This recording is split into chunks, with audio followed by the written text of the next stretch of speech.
आप सभी मित्रों को मैं रवि यादव रवि पटल पर सादर प्रणाम करता हूं और आप सभी लोगों का अभिनंदन करता हूं, हार्दिक स्वागत करता हूं। ये सौभाग्य है कि आज की साहित्यिक शाम में आप सबका साथ मुझको और मेरे जो मेहमान हैं, खास मेहमान हैं, उनको मिलने वाला है। और आज हम एक अलग किस्म का आयोजन कर रहे हैं। क्या बात है प्रियमवाद भाई। आपका सबसे पहला कमेंट है और आप खुद इतने अच्छे साहित्यकार हैं, इतने खूबसूरत गीत लिखते हैं। आपका स्वागत है। आदरणीय मनोज जैन साहब और अमेरिका से अनंदा पटनी जी। अनंदा पटनी जी खुद एक बहुत ही साहित्यिक परिवार से हैं। आदरणीय यशपाल जी की पद्मश्री यशपाल जी की पुत्री हैं और खुद बहुत अच्छा लिखती हैं। विजय सैनी जी बहुत अच्छे फिल्म डायरेक्टर। आर्यन कुमार यादव जी, जितने भी लोग जुड़ते जा रहे हैं सभी को मेरा प्रणाम, सभी को मेरा नमस्कार। हुसैन बोल्ट जी, स्वागत है आपका। और वाह क्या बात है, आज मित्र शुरू से ही ये शशि भाई का अपना जलवा है कि उनको चाहने वाले सुनने वाले लोग जो हैं वो इतने हैं।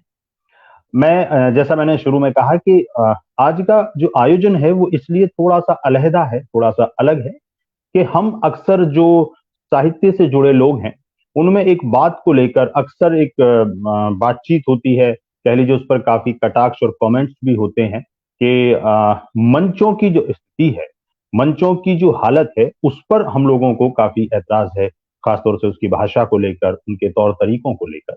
और मुझे लगता है कि ये एक बेईमानी है कि हम ही सिर्फ अपनी तरफ से बात करें। जो लोग मंचों पर बहुत सक्रिय हैं, जो मंच की जो दुनिया है उसके आसमान पर हैं, उनको भी हमें सुनना चाहिए, उनकी भी जो राय है वो हमें जाननी चाहिए।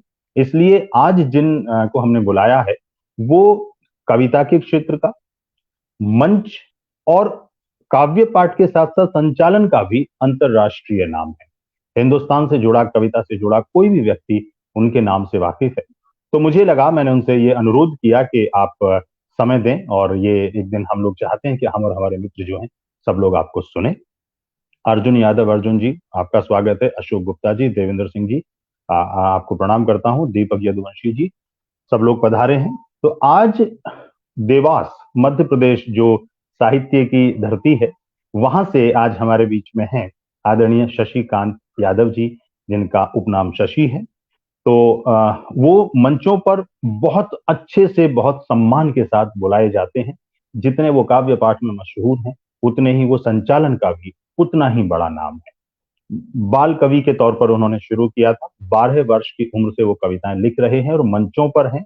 और राजेश यादव जी, स्वागत करता हूं। और सुनील गुज्जानी जी, आपको, कृष्णानंदन जी, सब लोगों को प्रणाम करता हूं। तो उनसे बेहतर मुझे लगा कि उनसे बेहतर मैं किससे बात करूं। मंचों की जो स्थिति है, और इतना खूबसूरत काव्य पाठ करते हैं कि घंटों घंटों मंचों पर उनको लोग मंत्र मुग्ध होकर सुनते हैं। तो मैंने आज बड़े भाई आदरणीय शशिकांत यादव जी को आमंत्रित किया है और हम उनसे बहुत सारी कविताएं भी सुनेंगे और हम उनसे बहुत सारी बातें भी करेंगे। आदरणीय आनंदा जी, फिर से एक बार आपका स्वागत करता हूं। माता तुल्य हैं।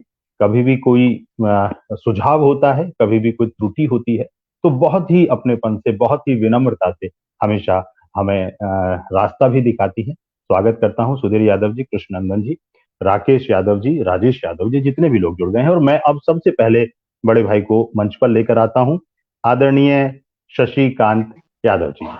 भैया बहुत मन से, बहुत दिल से इस पटल पर आपका अभिनंदन करता हूं। मैं भी आप सबको प्रणाम करता हूँ। आपके पटल के जितने दर्शक हैं, श्रोता हैं, सभी को प्रणाम करता बहुत बहुत स्वागत, बहुत बहुत आभार। भूमिका भूमि जी, राजपाल यादव जी, बहुत अच्छे कवि हैं, सब लोग जुड़ गए हैं।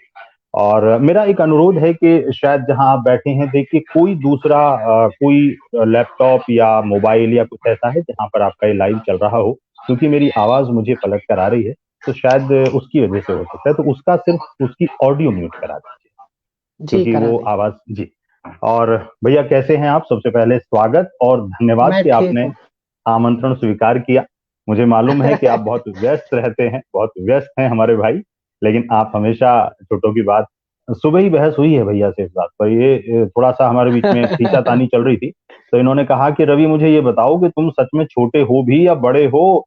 मैंने कहा मैं प्रमाण पत्र, आधार कार्ड लेके आने को तैयार हूं कि आप बड़े हैं और मैं छोटा हूं। तो मुझे लगता है ये विवाद तो सुबह हमारे बीच में सुलझ ही गया।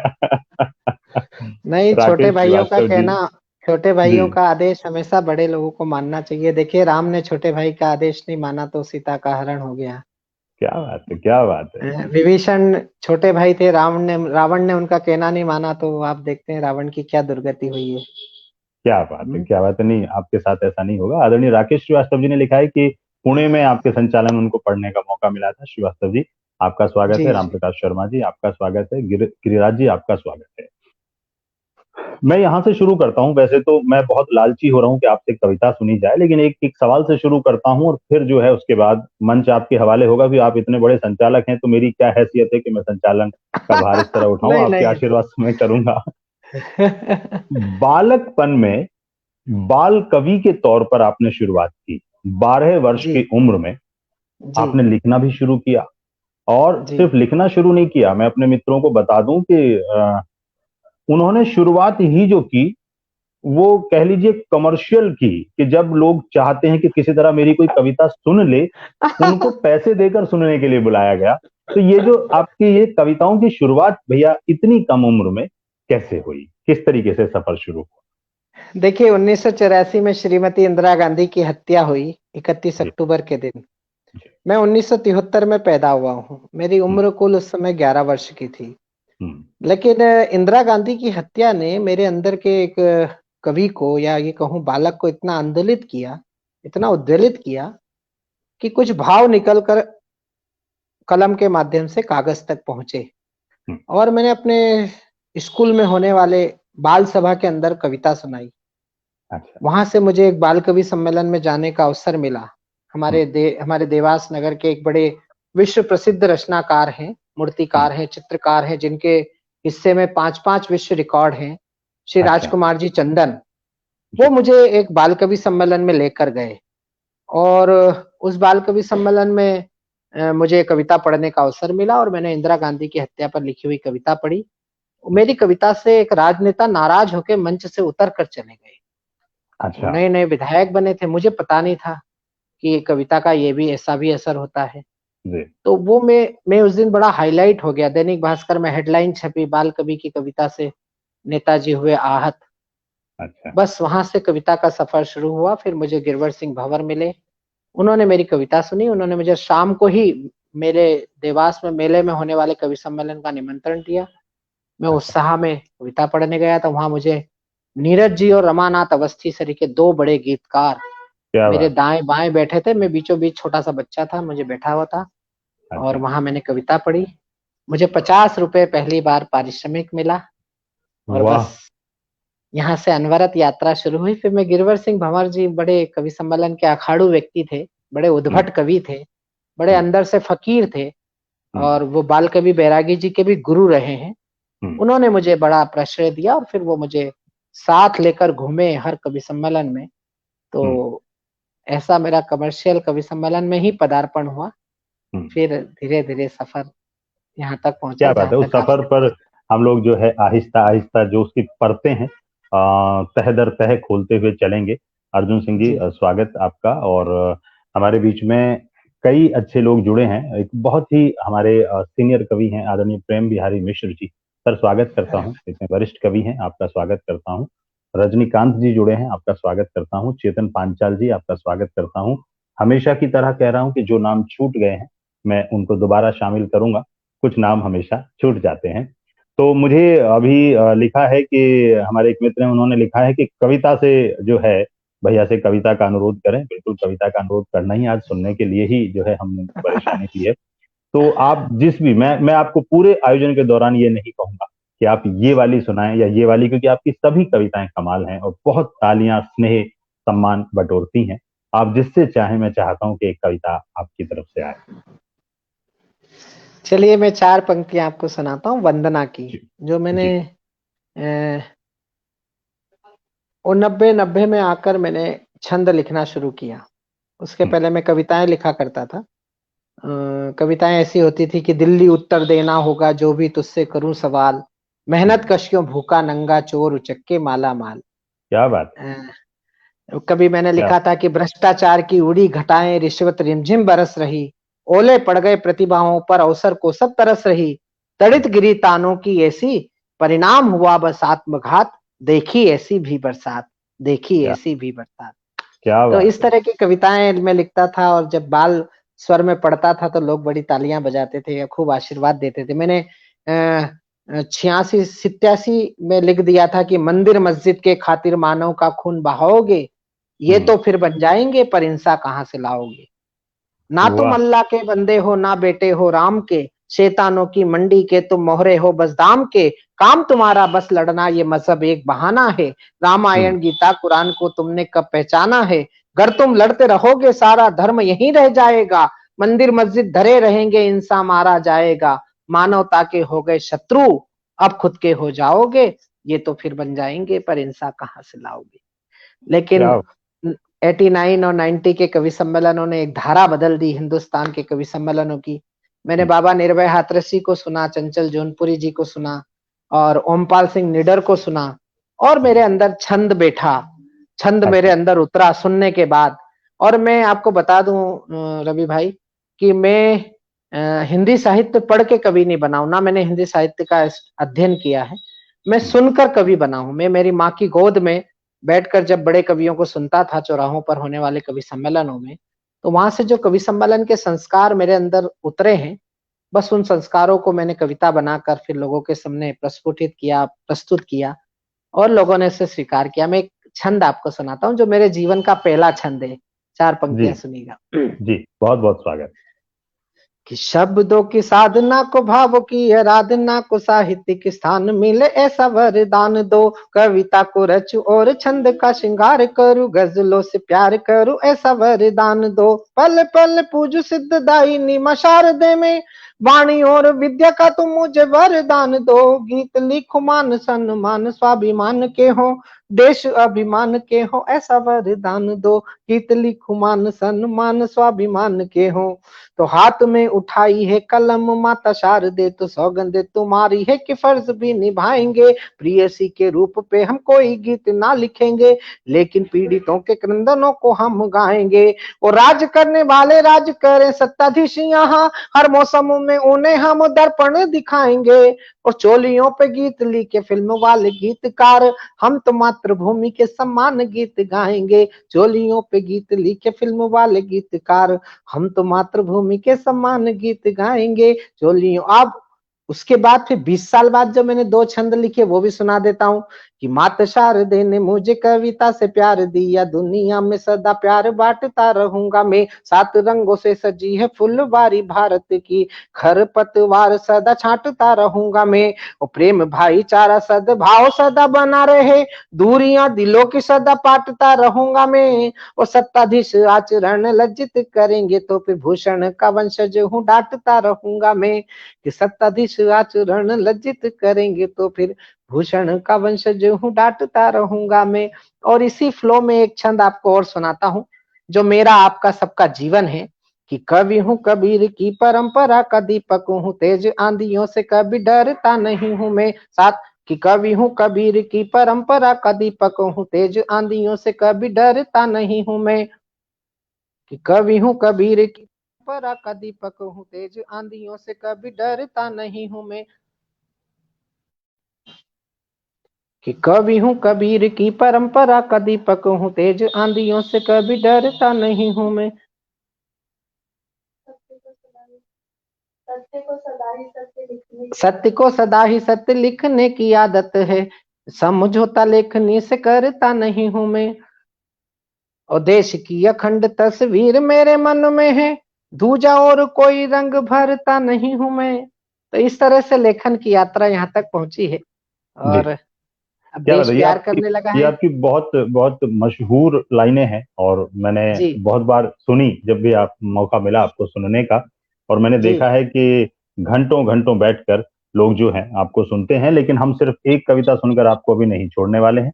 बॉक्सर जी शरद ठाकुर जी, विनय कृष्ण टंडन जी, और पूर्णिमा शर्मा जी, डॉक्टर उदय बन जी, काजल चौधरी, विनय कृष्ण टंडन जी, जितने भी लोग जुड़ गए हैं, एस के चुनरिया जी, कुमार नवीन जी, बहुत सारे लोग जुड़े हुए हैं, कवि सौरभ सूर्य जी, कवि सौरभ सूर्य जी, बहुत सारे लोग जुड़े थे कि क्या था ना, शशि शशि ये इतना शाह है कि मैं सूर्य बोल रहा हूँ। ये आपके शशि का प्रभाव जो है वो सूर्य पर हो रहा है। तो कवि सौरभ सूर्य जी, जितने भी लोग वो जुड़े हुए हैं। एक जी व्यक्ति स को श बोलता था, तो जी। उसके टीचर ने उसको बहुत समझाया कि बेटा स को श बोल, तो वो माना नहीं। आखिरी में उसने श श इतना बोला कि फिर आखिरी में उसके गुरुजी ने कहा, मर साले, तेरा कुछ नहीं हो सकता। नहीं, मेरे साथ ऐसा नहीं होगा, मैं उससे पहले खुद ही सुधार लूंगा। राजेंद्र निगम राज जी, आप जानते हैं, बहुत अच्छे कवि हैं, दोनों हाँ, पति बहुत पत्नी, अच्छे। वो और इंदु निगम जी, यानी इंदु राज जी जी, जी जी। वो भी लोग जुड़े हुए हैं। अनूप कुमार पांडे जी, शिवशंकर यादव जी, जितने लोग जुड़े हैं, संजय बवेजा जी, सुनील सिपाही जी, अच्छा पुलिस का भी इन्वॉल्वमेंट है, वेरी गुड। दीपक सुनील यदुवंशी हमारे जी, इंदौर के कवि हैं, बहुत अच्छे। जी एक बहुत अच्छी अभिनेत्री हैं प्रिया यादव, बहुत सारे सीरियल्स उन्होंने किए हैं, वो सीनियर अच्छा। अभिनेत्री, बहुत अच्छी अभिनेत्री, मुंबई से। अब वो भी हमारे साथ जुड़ी हुई हैं। मधु प्रधान जी, मुझे तो लगता है कि आज ये आपका आपका जो एक आपके प्रति जो लोगों का स्नेह है, वो कविताएं कम और मुझे लोगों, और अच्छा है, हम लोगों से बातचीत करते हुए चलेंगे, लेकिन मैं चाहता हूं कि एक कविता आपसे और सुनी जाए, फिर आप पर एक दो छोटे मोटे आरोप भी लगाए जाएंगे। भाई हैं तो क्या हुआ, आरोपों की तो जो बौछार है वो होनी है, मैंने लिख के रखी है। जी। अभी एक विषय बड़ा चल रहा है किसानों का। हाँ जी। किसान आंदोलन चल रहा है। हर सरकार किसान को के लिए ये कह रही है कि जो कुछ किया है हमने किया है, या जो कुछ करेंगे हम करेंगे। लेकिन कवि भी कुछ कहना चाहता है। कवि और किसान की राशि एक है, और हम्म, मैं ये मानकर चलता हूँ कि कवि और किसान का कर्म भी एक है। हम्म, कवि धरती पर जब हल चलाता है, धरती के सीने पर, तो फसल उगती है, सृजन करता है। और कवि भी जब अपनी कलम चलाता है कागज पर, तो उससे जो उकेरता है, उससे भी एक सृजन की फसल खड़ी होती है, जो दिशा देती है समाज को। किसान अगर दशा सुधारता है, तो कवि दिशा सुधारता है। तो दशा और मुझे दिशा ऐसा का लगता जो है कि सहयोग। सरकारों से, राजनेताओं से लड़ने का काम आपने पहले दिन किया था जब आप 12 वर्ष के थे, और मुझे लगता है वो अभी तक अनवर्थ है। वो आपके तो मैंने जितनी। देखिए, कई बार क्या होता है, सरकारें भ्रम में पड़ जाती हैं कि ये हमारे समर्थक हैं। लेकिन कवि, मेरा ये मानना है कि कभी कभी किसी सरकार का समर्थक हो नहीं सकता, क्योंकि जी, कवि समाज का प्रतिनिधि होता है। और समाज में क्या बात, आज भी काम काम की इतनी संभावनाएं हैं। क्या 70 बात। वर्षों में हर सरकार ने दावा किया है कि हमने सब कुछ ठीक कर दिया। हम्म, लेकिन मैं आपसे 4 पंक्तियां कहना चाहता हूं, अगर गलत हो तो आप मुझे टोक सकते हैं। कि कैसा सूरज उगाया आपने विकास का, की हम्म। झोपड़ी का टिमटिमाता दीप भी बुझा दिया। हंसने हंसाने की तो बात गुमसुम हुई, नोन तेल लकड़ी के भाव ने रुला दिया। रुला दिया। सारी दुनिया ने उंगली उठाई आप पे, तो आपने तो देश को अंगूठा ही दिखा दिया। कैसी योजना बनाई, बड़ी रोज महंगाई, गरीबी मिटाना थी, गरीब को मिटा दिया। गरीब को मिटा दे, क्या बात, क्या ये बात। समाज का ये समाज का, देश का कड़वा सत्य है। मैं 4 पंक्तियां आपको किसान पर सुनाना चाहता हूं। कवि की दृष्टि में किसान क्या है, मैं 4 पंक्ति सुना रहा हूं, आपको बिल्कुल सुनिएगा। स्वागत। और उससे पहले मैं एक दो लोग हैं, आदरणीय हमारे रेणु किशन जी जुड़ी हुई हैं, और वो उनका स्वागत करता हूँ। पुष्पराज यादव, बहुत अच्छे युवा गजलकारों में एक अच्छा नाम है। कैलाश सिंघल जी जुड़े जुड़े हुए हैं। और अभी किसी मित्र ने लिखा था, हो सकता है कि कोई दोबारा भी लिख दे। भैया ने शुरुआत में कहा कि वंदना की 4 पंक्तियां सुनाता हूँ, तो वो वंदना उन्होंने नमन करने के लिए कहा था, ऐसा नहीं कि वो किसी वंदना वंदना की कविता थी, या वंदना की, ऐसा नहीं कि वंदना की लाइन क्यों सुना रहे हैं, वंदना करने के अच्छा। लिए थी। लाइंस जो है वो भैया की थी। निधि राज जी पटना से जुड़ी हुई हैं, बहुत अच्छा लिखती हैं, और बहुत सारे सामाजिक कार्यों में भी आप जुड़ी हैं। शिवशंकर यादव जी, आज बहुत सारे लोग हैं, सभी को प्रणाम करता हूँ। और मैं भैया के काव्य पाठ में खलल ना डालूं, इसलिए मैं शांत हो रहा हूँ, फिर सबको दोबारा से नमन करता हूँ। जी भैया। मैं किसान पर आपको 2-3 छंद एक धारा में सुनाता हूं, सुनिएगा। जी 4 पंक्तियां, किसान क्या होता है। जी। कि असुर अधम अभिमानी बढ़ने लगे, तो रघुकुल का भी दिन मान बनना पड़ा। कि असुर अधम अभिमानी बढ़ने लगे, तो रघुकुल का भी दिन मान बनना पड़ा। धर्म संस्थापना के लिए सम्रांगण में पार्थ सारथी भी श्रीमान बनना पड़ा। उस सृष्टि की संरचना में जड़ जीव चेतन को पालने में सर्वशक्तिमान बनना पड़ा। और भूख की समस्या का निदान करने के लिए हलधर रूप ले किसान बनना पड़ा। भूख की समस्या का निदान करने के लिए हलधर रूप ले किसान बनना पड़ा। तो वीर गाथा शौर्य की परंपरा बनी रहे, तो वाणी पुत्र यश कीर्तिमान लिख देते हैं। राष्ट्र प्रेम हृदय में मारता हिलोर है, तो नौजवान निज बलिदान लिख देते हैं। तो सारे देशवासी तब इन रण बाकुरों को विजयी भव का अभियान लिख देते हैं। धरती के सीने पर अपने पसीने से ये जय हिंद देश के किसान लिख देते हैं। धरती के सीने पर अपने पसीने से ये जय हिंद देश के किसान लिख देते हैं। और 4 पंक्तियां थोड़ा सा व्यंग को स्पर्श करेगी, और सच्चाई अगर मैंने कही हो तो फिर मैं आपका आशीर्वाद चाहता हूं। मैं किसी सरकार के पक्ष में और किसी के विपक्ष में नहीं, लेकिन किसान के समर्थन में 4 पंक्तियां पढ़ रहा हूं कि ओलावृष्टि अल्पवृष्टि से किसान जूझता था, वादावृष्टि में फंसा के मन बहला दिया। अगर सरकार कह रही है कि हमने बिल बनाया है और किसान के हित में है, तो वो कौन लोग हैं जो किसानों को लेकर पिछले 32 दिन से सड़क पर बैठे हैं? मैं पंक्तियां पढ़ रहा हूं कि ओलावृष्टि अल्पवृष्टि से किसान जूझता था, वादावृष्टि में फंसा के मन बहला दिया, जोर जोर से मचाया शोर कर्ज माफी का, यूं माफी जैसे टॉफी दे के मन बहला दिया, सबका करेंगे माफ कहा था ये साफ साफ, हाथी को तो चीटी कर्ण दे के बहला दिया।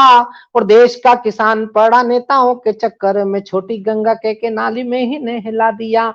कि देश का किसान पड़ा नेताओं के चक्कर में, छोटी गंगा के नाली में ही नहला दिया।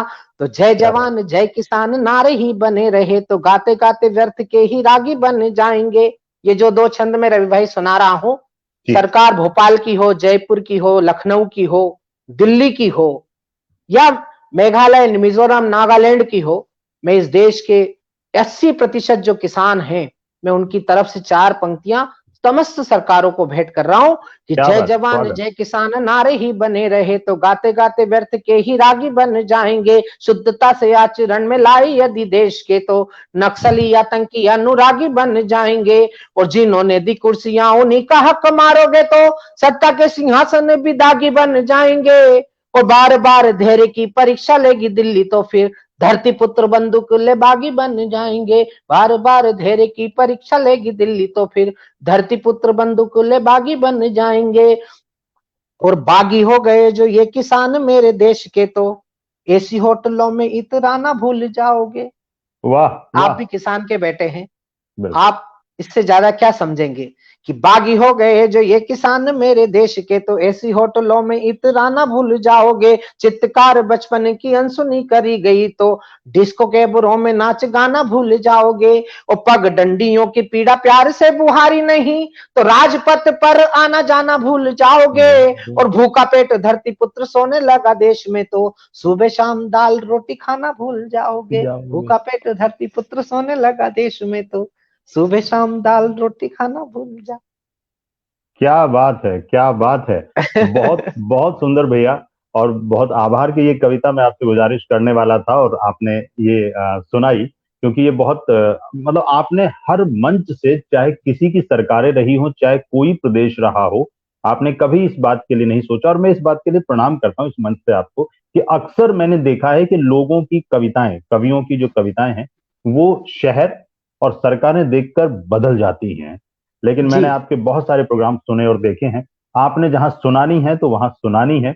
और प्रिया जी ने एक सवाल आपसे पूछा है, मैं चाहता हूं कि वो ले लूं। प्रिया जी ने पूछा है कि एक बार आप उनसे पूछें कि शशिकांत सर से एक सवाल सर पूछें, उनकी लाइफ की सबसे पहली अच्छा, वो प्रिया जी उन्होंने बताया कि सबसे पहली कविता उन्होंने 1984 में लिखी थी, और वो इंदिरा गांधी जी की जब हत्या हुई थी उस पर उन्होंने लिखा था। तो ये वो पहले बता चुके हैं। और हमारे साथ में आदरणीय सुलेखा मिश्रा जी जुड़ी हुई हैं, बहुत सीनियर आप जानते हैं कवियत्री हैं, उनको प्रणाम करता हूँ। राहुल राय जी जुड़े हुए हैं, दीपक यदुवंशी जी जुड़े हुए हैं, जितने भी लोग जुड़े हुए हैं, अरुण कुमार पांडे जी जुड़े हुए, सबको नमस्कार करता हूँ। और भैया आप प्लीज कंटिन्यू करें, मुझे सुनने में आनंद आ रहा है, आज मैं अपने सवाल पीछे कर नहीं, आपके सवाल आगे रखिए, मुझे जवाब देने में कविता सुनाने से ज्यादा आनंद आता है। क्योंकि आप एक चीज बताएं कि मैं भी ये बता सकता हूं, लेकिन आपके मुंह से सुनना चाहता हूं कि आप में और आदरणीय सचिन तेंदुलकर जी में एक समानता तो मुझको मालूम है कि दोनों ने अपना करियर बचपन से ही शुरू कर दिया था। उन्होंने भी बचपन से क्रिकेट खेलना शुरू कर दिया था और आपने भी कविताएं सुनाना शुरू किया था। और क्या ताल्लुक है आप दोनों के बीच में, मुझे जरा सबसे बड़ा तो ये है कि हम दोनों एक ही दिन पैदा हुए हैं। 24 अच्छा, अप्रैल 1973 को वो भी पैदा हुए हैं और 24 1973 को मैं भी पैदा हुआ हूँ। जी, वो क्रिकेट खेलते हैं, मैं कविता लिखता हूँ। क हमारी भी क्रिकेट और कविता की राशि भी एक ही है। और क्या बात। वो तो दोनों खैर बहुत चौके बड़े। छक्के मारते हैं, दोनों देश विदेश में जाने जाते हैं, दोनों विनम्र हैं, दोनों महान हैं, दोनों भारत की पहचान है। ये तो ये तो आपका बड़प्पन है, लेकिन सचिन तेंदुलकर तो सच में हमारे भारत के गौरव हैं। गौरव है, दुनिया बिल्कुल। में, विश्व में हमारे भारत की पहचान है। मैं तो उनको बहुत बहुत प्रणाम करता हूँ और उनकी प्रतिभा का बड़ा आदर करता हूँ। जी, बिल्कुल। पूनम द्विवेदी जी, नमस्कार, प्रणाम करता हूँ। नरेंद्र पाल जी, एक सवाल जो मुझे लगता है आपसे बेहतर उसका जवाब शायद मैं किसी और से मांगूं तो ना मिले। इस मंच से साहित्य से जुड़े अनेक गुणीजन जो हैं उनसे बात करने का मौका मुझे मिला है, और अक्सर एक बात कही जाती है इन दिनों कि मंच जो है उसकी स्थिति गर्त की तरफ है, ऐसा कहा जाता है। और ये बात हम लोग भी कई बार बोल देते हैं। उमाशंकर यादव जी अहमदाबाद से बहुत अच्छे खुद के प्रोग्राम्स करते हैं, लिटरेचर फेस्टिवल करते हैं। स्वागत है आपका। लोकेश मृदुल जी, मैं इस पर आपकी राय जानना चाहता हूं, क्योंकि ये जानना बहुत जरूरी होता है। जिस पार हम खड़े हैं उससे दूसरे पार, जिस पर हम कटाक्ष कमेंट्स करते हैं, उनकी राय जानना कि इस बात पर लोगों को ऐतराज है कि मंच से कविता जो है वो गायब हो रही है। मैं नहीं, इस पे आपकी राय जानना ठीक है, बहुत अच्छा प्रश्न है आपका। देखिए रवि भाई, मुझे 32 साल हिंदी कविता के मंच पर हो गए, वाचिक परंपरा में। चाहता हूं। मेरा जो ऑब्जर्वेशन है, मेरी जो छोटी सी बुद्धि है, हमारे यहाँ एक बड़ा संकट है। जो लिटरेचर से जुड़े हुए लोग हैं, जो साहित्य लिखते हैं, जो जी, किताबें लिखते हैं, अच्छा साहित्य समाज को देते हैं, जो कालजयी होता है। जी, और एक वाचिक परंपरा के लोग हैं जो हिंदी का प्रचार करते हैं, भाषा का प्रचार करते हैं, कविता पहुंचाते हैं, सरलता जी, से पहुंचाते हैं।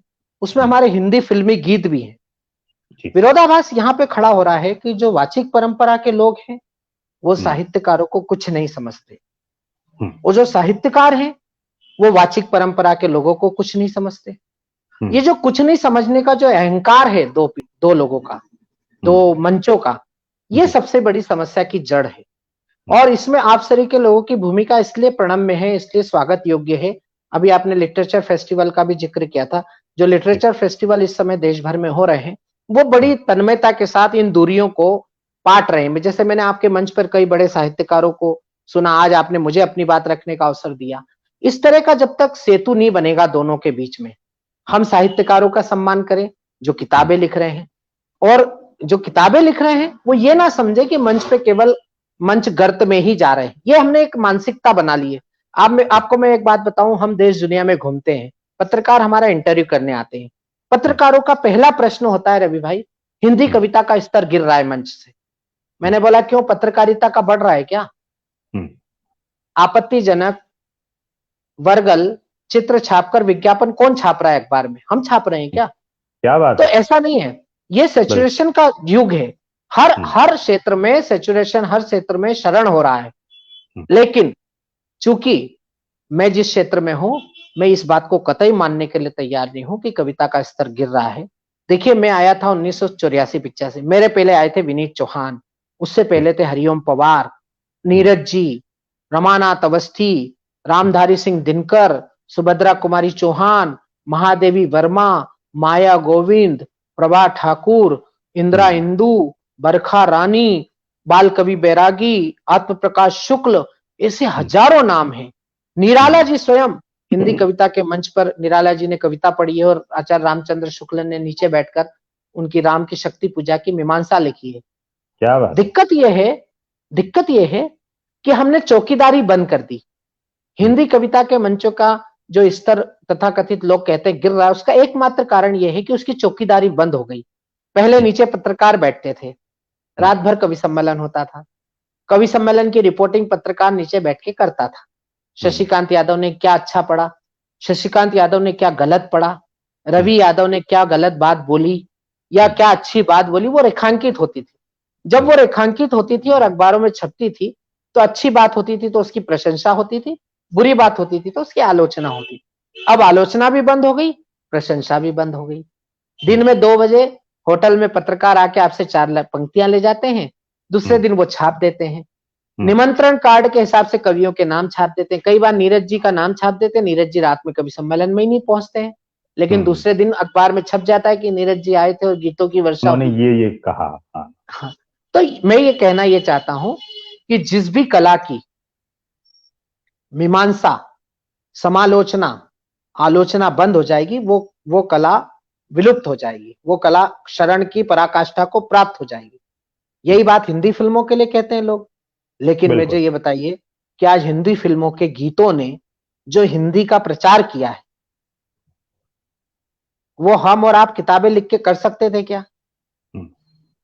या आज हम जो फकीर हैं, हम लोग जो वाचिक परंपरा के कवि हैं, जिनको कोई कुछ नहीं मानता है, आज हम लोग एक रात में 1.5 लाख लोगों को बिठाकर कविताएं सुनाते हैं, हिंदी के नाम पे ताली बजवाते हैं, हजारों लाखों रुपए के लिफाफे लेते हैं। क्या ये हिंदी के लिए गौरव की बात नहीं है? और फिर मैं एक बात और जोड़ना चाहता हूं, इस समय पर रवि भाई बहुत जिम्मेदारी के साथ मैं कह रहा हूं, इतना अच्छा लिखने वाले, इतनी अच्छी कविता पढ़ने वाले लोग आए हैं। मैं आप ही के मंच पे 2-3 नाम रिकमेंड करूंगा, आप उनको सुनवाइए लोगों को, और फिर उनसे पूछिए कि हिंदी कविता का स्तर बढ़ रहा है या गिर रहा है। एक कवि अभी हमारे इंदौर से शुरू हुए, अमन अक्षर, बहुत छोटी उम्र का लड़का है, 26 साल उसकी उम्र है, उसके गीत पूरी दुनिया में बज रहे हैं। अभी उसने कई आपके 1-2 फिल्मों में गीत भी लिखे हैं आकर, बंबई आकर। तो ऐसा नहीं है, अच्छे लोग आ रहे हैं, केवल अच्छे लोगों को हम मंच नहीं देते हैं। हम क्या है, जोकरों को सुनकर और एक धारणा बना लेते हैं। फिल्मों के प्रति जो धारणा बन गई है, पत्रकारों के प्रति जो धारणा बन गई, वही कवियों के प्रति बन गई है, और कवियों ने वही धारणा साहित्यकारों के प्रति बना ली है कि ये क्या करते हैं, किताबें ही तो लिखते हैं, इनकी किताबें कौन पढ़ता है। तो ये जो एक है भाव अपने बड़े लोगों के प्रति है, क्योंकि वो भी बड़ी मेहनत से किताबें लिखते हैं, बड़ा उनका श्रम लगता है, बड़ी उनकी ऊर्जा लगती है। तो होना ये चाहिए कि वाचिक परंपरा के लोग अन्य विधा के लोगों का सम्मान करें, और अन्य विधा के लोग भी वाचिक परंपरा के लोगों का डिजर्विंग सम्मान, जिसके वो योग्य हैं, वो उन्हें देते रहें। सम्मान ना दें तो कम से कम उनका अपमान ना करें। अब हमारे यहाँ तो हमारे यहाँ तो एक शब्द चल गया, ये मंची कवि है। अब आप बताइए, ये शब्द कहीं से उचित है क्या? कवि कवि होता है भाई, कवि तो कवि होता है ना। शशि भैया, आपने बहुत अच्छे से बात रखी, और मैं बताऊं आपको, आदरणीय डॉक्टर रमा सिंह जी ने भी ये बात को कहा कि सही है। हमारे साथ इंदु निगम जी जुड़ी हैं, उन्होंने कहा, आदरणीय प्रेम बिहारी मिश्र जी, रश्मि चौधरी जी, गरिमा सक्सेना जी बैंगलोर से जुड़ी हैं, युवा कवित्री हैं, जितने भी लोग जुड़े हैं। क्योंकि देखिए एक बात है, सवाल जवाब होना बहुत जरूरी होता है। राजीव शर्मा जी, हूँ कि वंदना वर्मा जी जुड़ी हुई हैं, बहुत अच्छी गजलकार हैं। सुरेंद्र सिंह राजपूत हम सफर जी, आपका स्वागत करता हूँ। बीच में नाम आते हैं तो ये मैं लेता हूँ, लेकिन जो विषय है मेरा, इसके पीछे सिर्फ मकसद ये था आपसे सवाल पूछने का, और मैं दिल से चाहता था कि इस पटल से, ये पटल किसी भी विचारधारा का नहीं है, ये सिर्फ पटल बातचीत के लिए है। और मुझे लगता है कि मैं आपके बारे में जो सोचता हूं, अगर मुझे लगता है कि आप ये टीका क्यों लगाते हैं, इससे बेहतर कि मैं धारणा बना लूं आपके बारे में कि इसलिए लगाते होंगे, बेहतर है कि मैं आपसे पूछूं, मैं अपनी राय भी रखूं और मैं आपकी भी सुनूं। तो मैं सच में दिल से चाहता था कि जिनको हम मंचीय कवि कहते हैं, जिसके लिए अभी आपने कहा, या जो हमारी धारणा बनती जा रही है, उस पर भी बात हो। बहुत कीमती आपने एक बात कही इसमें कि चौकीदारी बंद हो गई है। बहुत बहुत कीमती बात जो आपने कही, कि मुझे ये पता है कि होटल में बैठकर ये बता दिया गया है, प्रेस रिलीज भी बन गई है। वो जो आपने एक बड़ी कीमती बात कही कि कई बार वो आदमी होता नहीं है प्रोग्राम में, तो फिर उससे पूछा जाएगा क्योंकि प्रेस रिलीज पहले बन गई है, चौकीदारी बंद हो गई है। जी, अब देखिए रवि भाई, मुझे लखनऊ में 2010 में एक सम्मान मिला, स्वर बेला सम्मान, महामहिम राज्यपाल जी के कर कमलों से मुझे और नीरज जी को एक साथ मिला। अरे वाह! वो सम्मान ऐसा था कि उसमें एक सीनियर कवि और एक युवा लोकप्रिय कवि को एक साथ वो सम्मान दिया जाता था। 2010 में मुझे मिला और नीरज जी को मिला। मेरे पहले शेरजंग गर्ग जी और डॉक्टर हरिओम पवार जी को मिला था। उसके पहले भी बड़े लोगों को मिला था। तो मुझसे पत्रकारों ने पूछा कि आज आपको सम्मान मिला है और नीरज जी के साथ आपको सम्मान मिला है, कैसा लग रहा है? मैंने कहा देखिए, सम्मान मिला ये कोई बड़ी बात नहीं है, लेकिन ये बड़ी बात इसलिए कि मुझे नीरज जी के साथ ये सम्मान मिला है। और मैंने कहा कि देखिए, नीरज जी बड़े गजलकार हैं, बड़े गीतकार हैं, बड़े साहित्यकार हैं, और मैं मंच का छोटा सा चौकीदार हूं। मेरी जिम्मेदारी ये है कि मेरे रहते हुए मंच से पूरी रात एक भी जुमला ऐसा ना बोला जाए जो कहीं ना कहीं कविता की मान मर्यादा को खंडित करता हो। मेरे माध्यम से कभी कोई ऐसा कवि ना पढ़वाया जाए जिसके कारण हिंदी की वाचिक परंपरा को लांछित होना पड़े। क्योंकि डॉक्टर रमा सिंह हमारी बड़ी बहन है, पूरा जीवन उन्होंने मंच पे लगा दिया, मंच पर पूरी गुजारा, दुनिया में बिल्कुल कविता पहुंचा दी। आज अमेरिका में अभी 15 दिन पहले उन्होंने एक लाइव कार्यक्रम में मेरी कविताएं विदेशों में सुनवाई है। तो आप सोचिए कि इन लोगों ने कितनी मेहनत की है। और ये हम हम एक दोनों जुमला के बोल प्रति के, मैं यहाँ आपका एक बहुत क्षमा के साथ आपको रोक रहा हूँ, माफी के साथ, कि वो अभी अभी प्रोग्राम से फ्री हुई है। मैं भी सुन रहा था थोड़ी देर पहले, अपने प्रोग्राम से पहले वो लाइव प्रोग्राम में थी, वो भी इंदु जी भी, और हमारे राजेंद्र निगम जी भी, डॉक्टर अल्पना सुहासनी भी, और दीपाली जैन जी, हाँ ये एक लोग प्रोग्राम में थे। लेकिन एक ये कविता उनका से, हमारे प्रति कह लीजिए एक आशीर्वाद का भाव है हम लोगों के लिए, कि वो वहां से फ्री हुए हैं और तुरंत इस प्रोग्राम में आए हैं। मैं उसके लिए यहाँ से डॉक्टर रमा जी आपका बहुत बहुत आभार भी करता हूँ, और आशीर्वाद जो आपने दिया है उसके लिए आपका धन्यवाद मैं करता तो हूँ। उनके चरण स्पर्श कर रहा हूँ यहीं से। तो मैं ये कहना ये चाह रहा था भैया कि मंच को यहाँ तक पहुंचाने में हमारे लोगों ने बहुत मेहनत की है। हाँ, मैं आपकी इस बात से भी सहमत हूँ कि क्षरण हो रहा है, कुछ ऐसी ऐसी बातें बोली जा रही हैं जो नहीं बोली जानी चाहिए। लेकिन अब उसको हम केवल जुमला बोल के तो अपनी जिम्मेदारी से बच नहीं सकते, है ना। नवाज देवबंदी साहब का जी। एक शेर है कि अच्छा तो होता आग बुझाने में मरते हम, हम्म। अफसोस है कि जान बचाने में मर गए।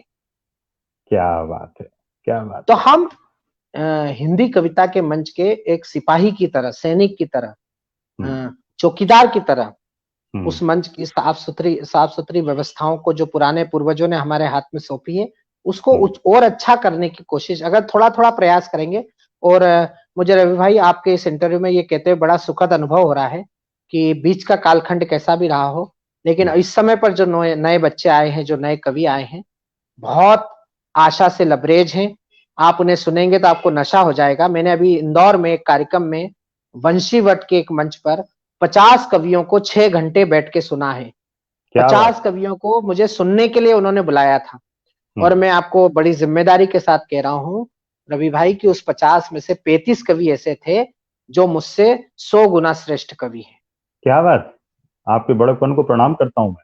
तो मैं तो इतना आशा से भरा हुआ हूं, मैं तो इतना लबरेज हूं, मुझे कतई चिंता नहीं है। हिंदी कविता का मंच बड़ा स्वर्णिम है और बिल्कुल मंच का स्तर नहीं गिर रहा है। आज मुझे 28 फरवरी को एक कवि सम्मेलन का निमंत्रण मिला है इंदौर में, जिसमें केवल 5 गीतकार काव्य पाठ करेंगे और मैं संचालन करूंगा।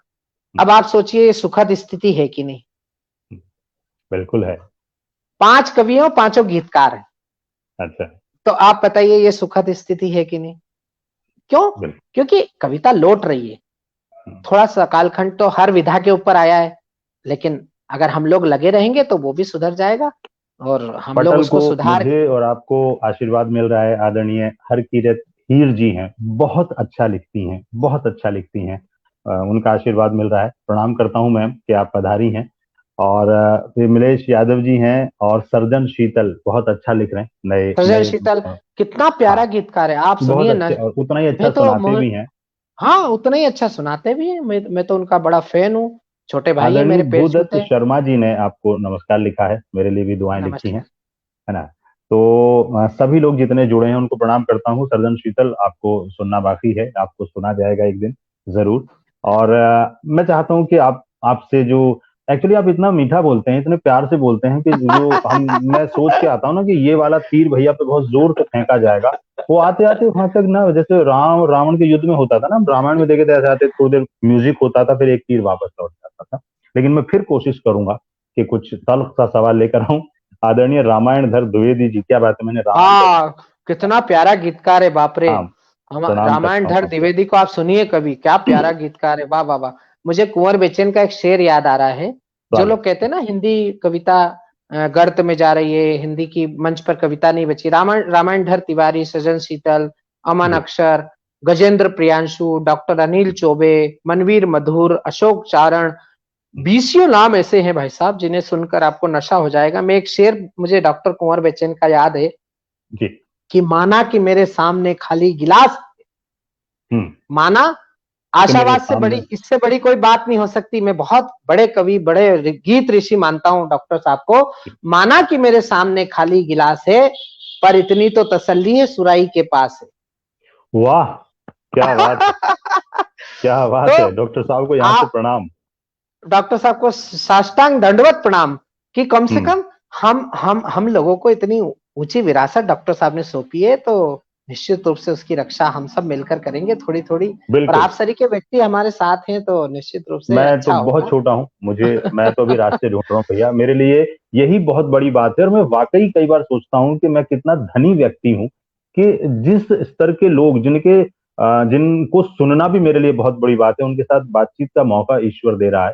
तो ये तो मैंने मतलब अपने सुख के लिए, अपने लालच में ये आयोजन शुरू किया था कि बहुत कुछ सीखने को, समझने को, और रिसर्च के दौरान बहुत कुछ पढ़ने को मिल जाता है। लेकिन हाँ, इस तरह जैसे आदरणीय कुंवर बेचैन साहब जब इस पटल पे आए थे, 2 घंटे 2 घंटे बाद उनका नेट बंद हुआ, तब जाके वो प्रोग्राम रुका। तब तक भी संख्या आपके, मैं देख रहा हूँ कि संख्या इतनी बनी हुई है कि मैं और मेरी पत्नी, मुझे लग रहा होगा आपको मुझे सांस नहीं चढ़ा है, लेकिन मुझे सांस चढ़ा है क्योंकि मैं नाम नहीं ले पा रहा हूँ बहुत सारे, उधर वो भी देखिए लगी रवि हुई। भाई, जी।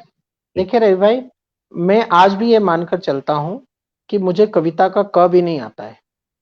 मैं सुनकर कवि बना, और यात्रा पे जब चला और मैंने इस साधना के क्षेत्र को स्वीकार किया और माँ सरस्वती से लो लगाई, तो आज मैं जिन लोगों को सुनने के लिए अपने शहर में सबसे अगली पंक्ति में शाम को 7 बजे जाकर दरी पर जगह संभालता था, आज हम्म। उनकी गोद में बैठकर कविता पढ़ता हूँ। वाह। उनका स्नेह मुझे प्राप्त है, हम्म। उनके घर का मैं पारिवारिक मेंबर हूँ। हम्म। और कई बार तो मेरी बदतमीजियों को वो इस तरह माफ करते हैं जैसे अपने बच्चों की गलतियों को माफ करते हैं। मैं कई हम्म। बार गलतियां भी करता हूँ, लेकिन मुझे जी। बड़ा प्रेम से समझाते हैं, मुझे सिखाते हैं। और मैं ये डॉक्टर हरिओम पवार, जिनकी एक झलक देखने के लिए हम अपने शहर में तरसते थे, आज उनके बिल्कुल। घर में 8-8 दिन रहते हैं और उनकी छाती पे मूंग दलते हैं। बिल्कुल, हम ये खाएंगे, हमको ये कपड़े चाहिए, हमको जूते ये अच्छा दिलाओ, शब्द हमको था। ये दिलाओ, और वो हमको दिलाते हैं। तो हम्म। आप ये सोचिए कि कितना माँ सरस्वती ने हमें दिया है, हम कितने धनी लोग हैं धनी कि लोग आज हैं, बिल्कुल। नीरज जी सरी के लोग हमें प्यार करते रहे हैं, रमानाथ अवस्थी जी का सानिध्य मिला, कितने बड़े लोगों ने दुलार किया। और मनोज सरी के बड़े व्यंग्यकार गुरु बिल्कुल। सक्सेना, मेरे छंदाचार्य, जिनके करीब करीब पहुंचना भी बड़ा मुश्किल काम है, लेकिन उनका भी प्यार मिला। आज मैं क्या उनका बात है। शिष्य परंपरा में बड़े अग्रिम पंक्ति में मेरा स्थान है। तो ये कविता ने दिया। आप सरी के मित्र छोटे भाई मिले बिल्कुल। कि ये जिनके तो होते मेरे हुए लिए सौभाग्य की बात। हमें समृद्धि का एहसास होता है। तो मुझे लगता है कि कैसे लोग कह देते हैं कि वाचिक परंपरा का शरण हो रहा है।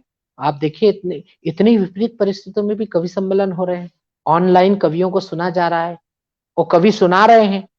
मैंने भी हजारों ऑनलाइन किए हैं, फ्री में, बिना पैसे लिए, आपको एक बहुत इसलिए प्यारा किए सा हैं। कमेंट आपके लिए भेजता हूं मैं। जी बहुत कम सुना होगा आपने। जी आदरणीय आनंदा पटनी जी हैं अमेरिका से, उन्होंने एक बहुत मजेदार कमेंट आपके लिए लिखा है, मैं इसको शामिल कर लेता हूँ यहाँ पर। उन्होंने लिखा है कि इतनी सर्दी में गुड़ की गज्जक का आनंद दे रहे हैं शशि जी। मैंने ये बात इसलिए बोली कि इससे पहले गज्जक सील ना जाए, ठंड का समय है। तो उन्होंने ये लिखा है। आदरणीय सीमा श्रीवास्तव जी बहुत अच्छा लिखती हैं, बहुत अच्छी कवित्री साहित्यकार हैं, प्रणाम करता हूँ।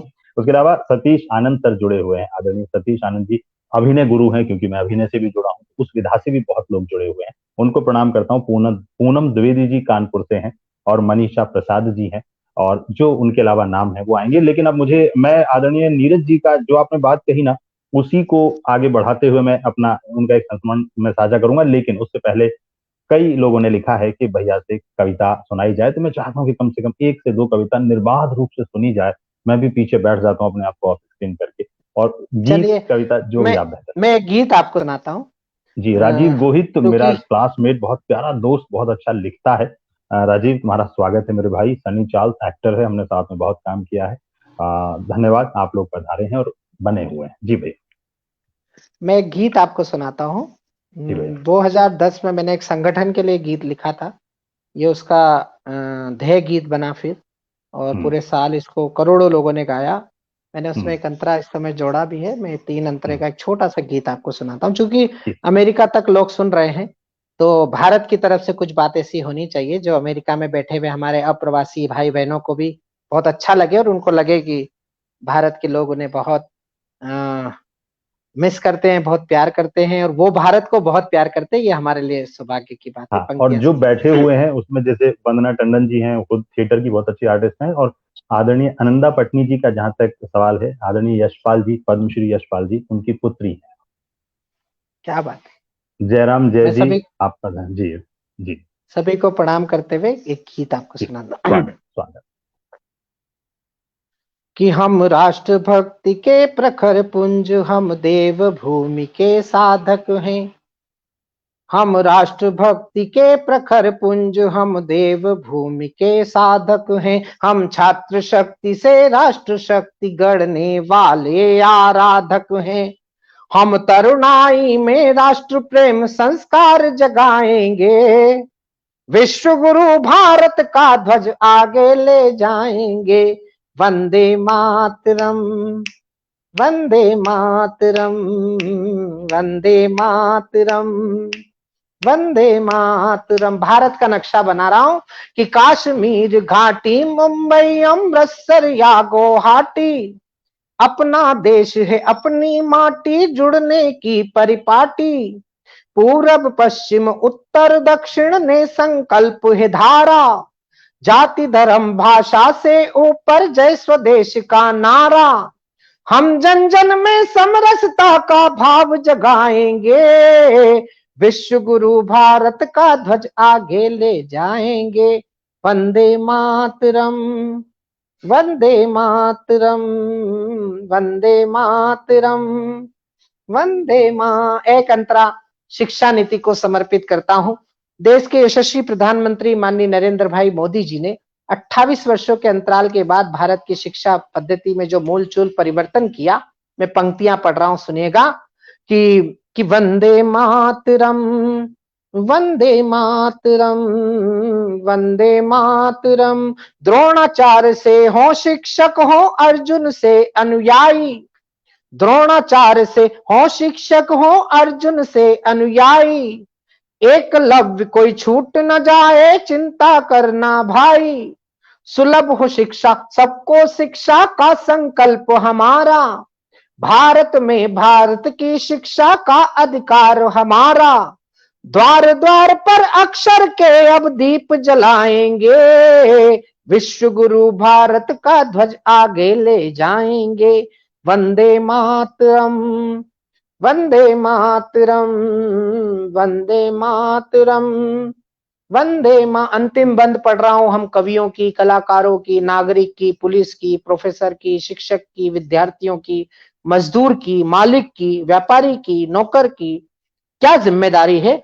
130 करोड़ भारतीयों की जिम्मेदारी तय करने जा रहा हूं, जिसमें एक मैं भी हूं। पंक्तियां सुनाता हूं, सुनिएगा। कि साथ साथ चलना है यारों, मिलकर कदम बढ़ाओ। साथ साथ चलना है यारों, मिलकर कदम बढ़ाओ। आजादी की कीमत क्या है, पीढ़ी को समझाओ। पहले मन का भ्रष्ट आचरण जड़ से स्वयं मिटाओ। देश की खातिर अब जीना है, खुद समझो समझाओ। अच्छे दिन नारों में नहीं, फिर सच में आएंगे, विश्व गुरु भारत का ध्वज आगे ले जाएंगे।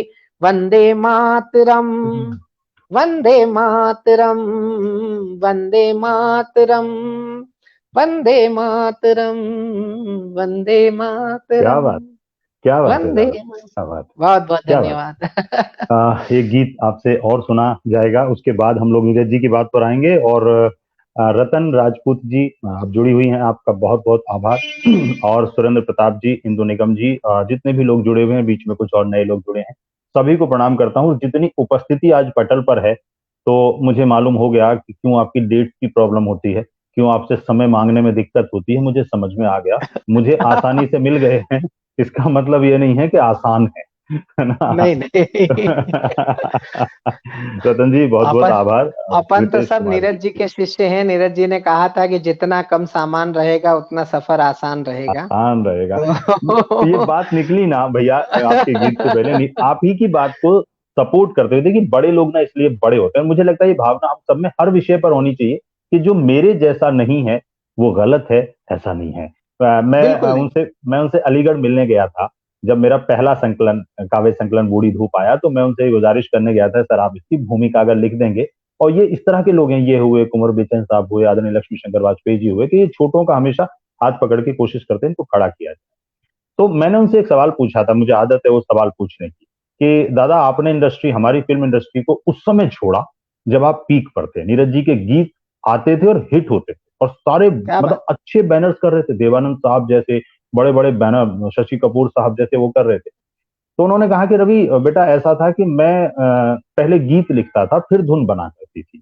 फिर एक दौर आया जब धुन बननी पहले शुरू हुई और उस पर कहा जाने लगा इस पर गीत लिखिए, तो मैं उसको नहीं चाहता था, मैं उसका विरोध करता।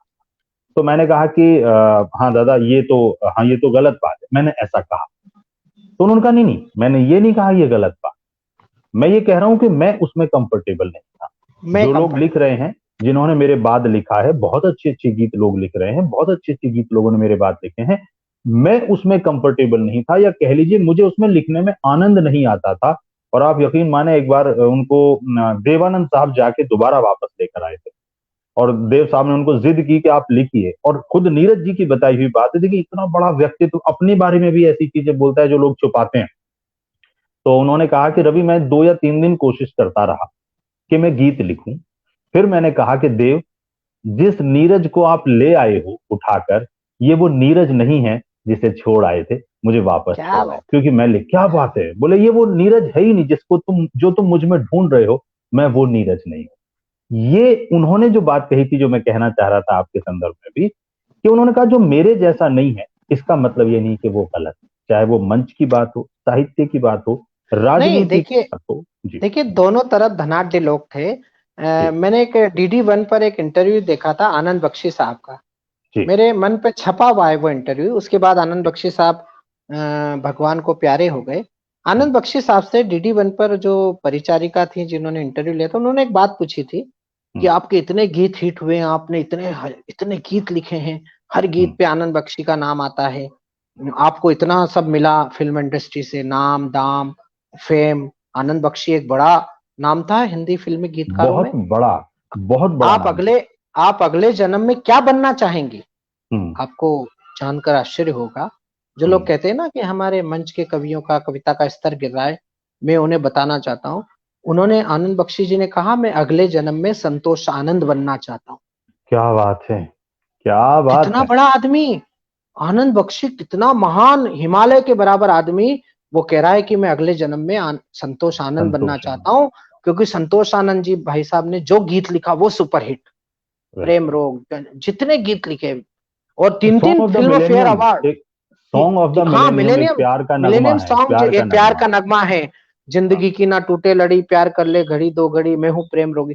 तो आज आप सोचिए कि जो हजारों गीत लिख चुका है, हम्म। जिसके कलम के नीचे से कोई बैनर छूटा नहीं होगा जिसपे गीत ने लिखा हो आनंद बख्शी कोई ने। रंग, कोई और रस, ऐसा, कोई बैनर नहीं और छोटा, कोई रंग ऐसा नहीं है जो आनंद बख्शी ने ना बिखारा हो। ना लिखा हो। लेकिन वो बिल्कुल। आनंद बख्शी का देखिए, हमारे हिंदी कविता के मंच के कवि संतोष आनंद जी के प्रति कितना सम्मान, कितना। हाँ। अभी संतोष आनंद जी का इंदौर में सम्मान हुआ।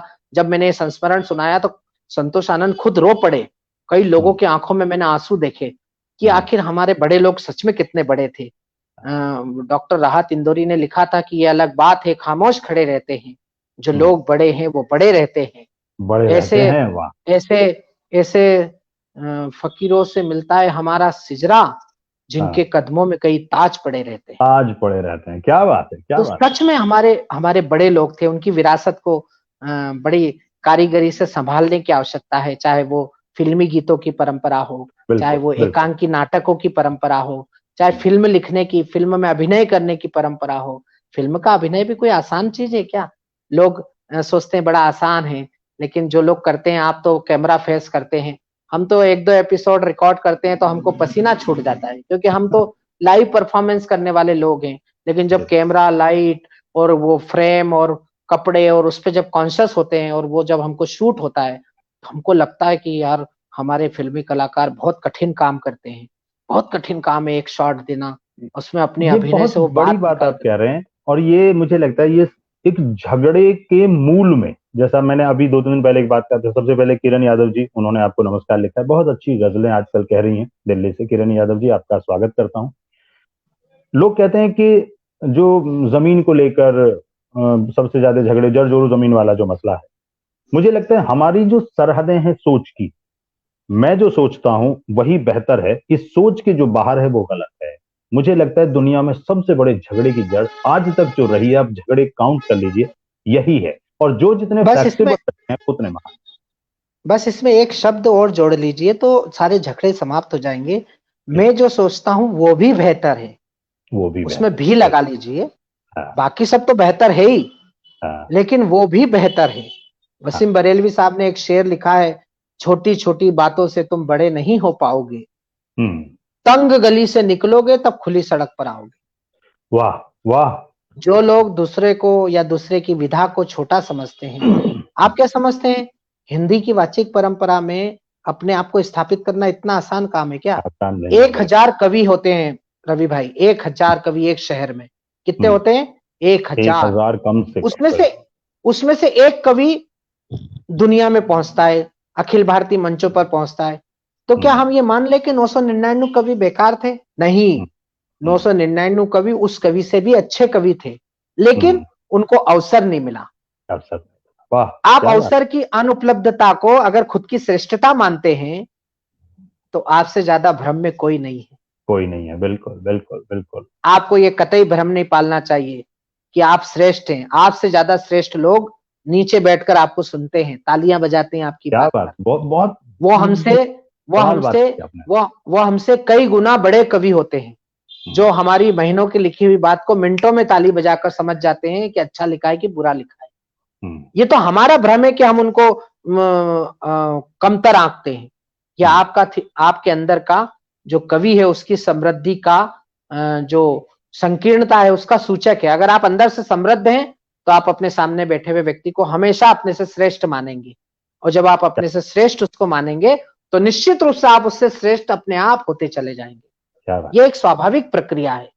हाँ, ये बात सही है, आज आधुनिक युग में सोशल मीडिया का जमाना आ गया है, तो इसमें लोगों ने स्वाभाविकता से परे हटकर कला को निखारना शुरू कर दिया है।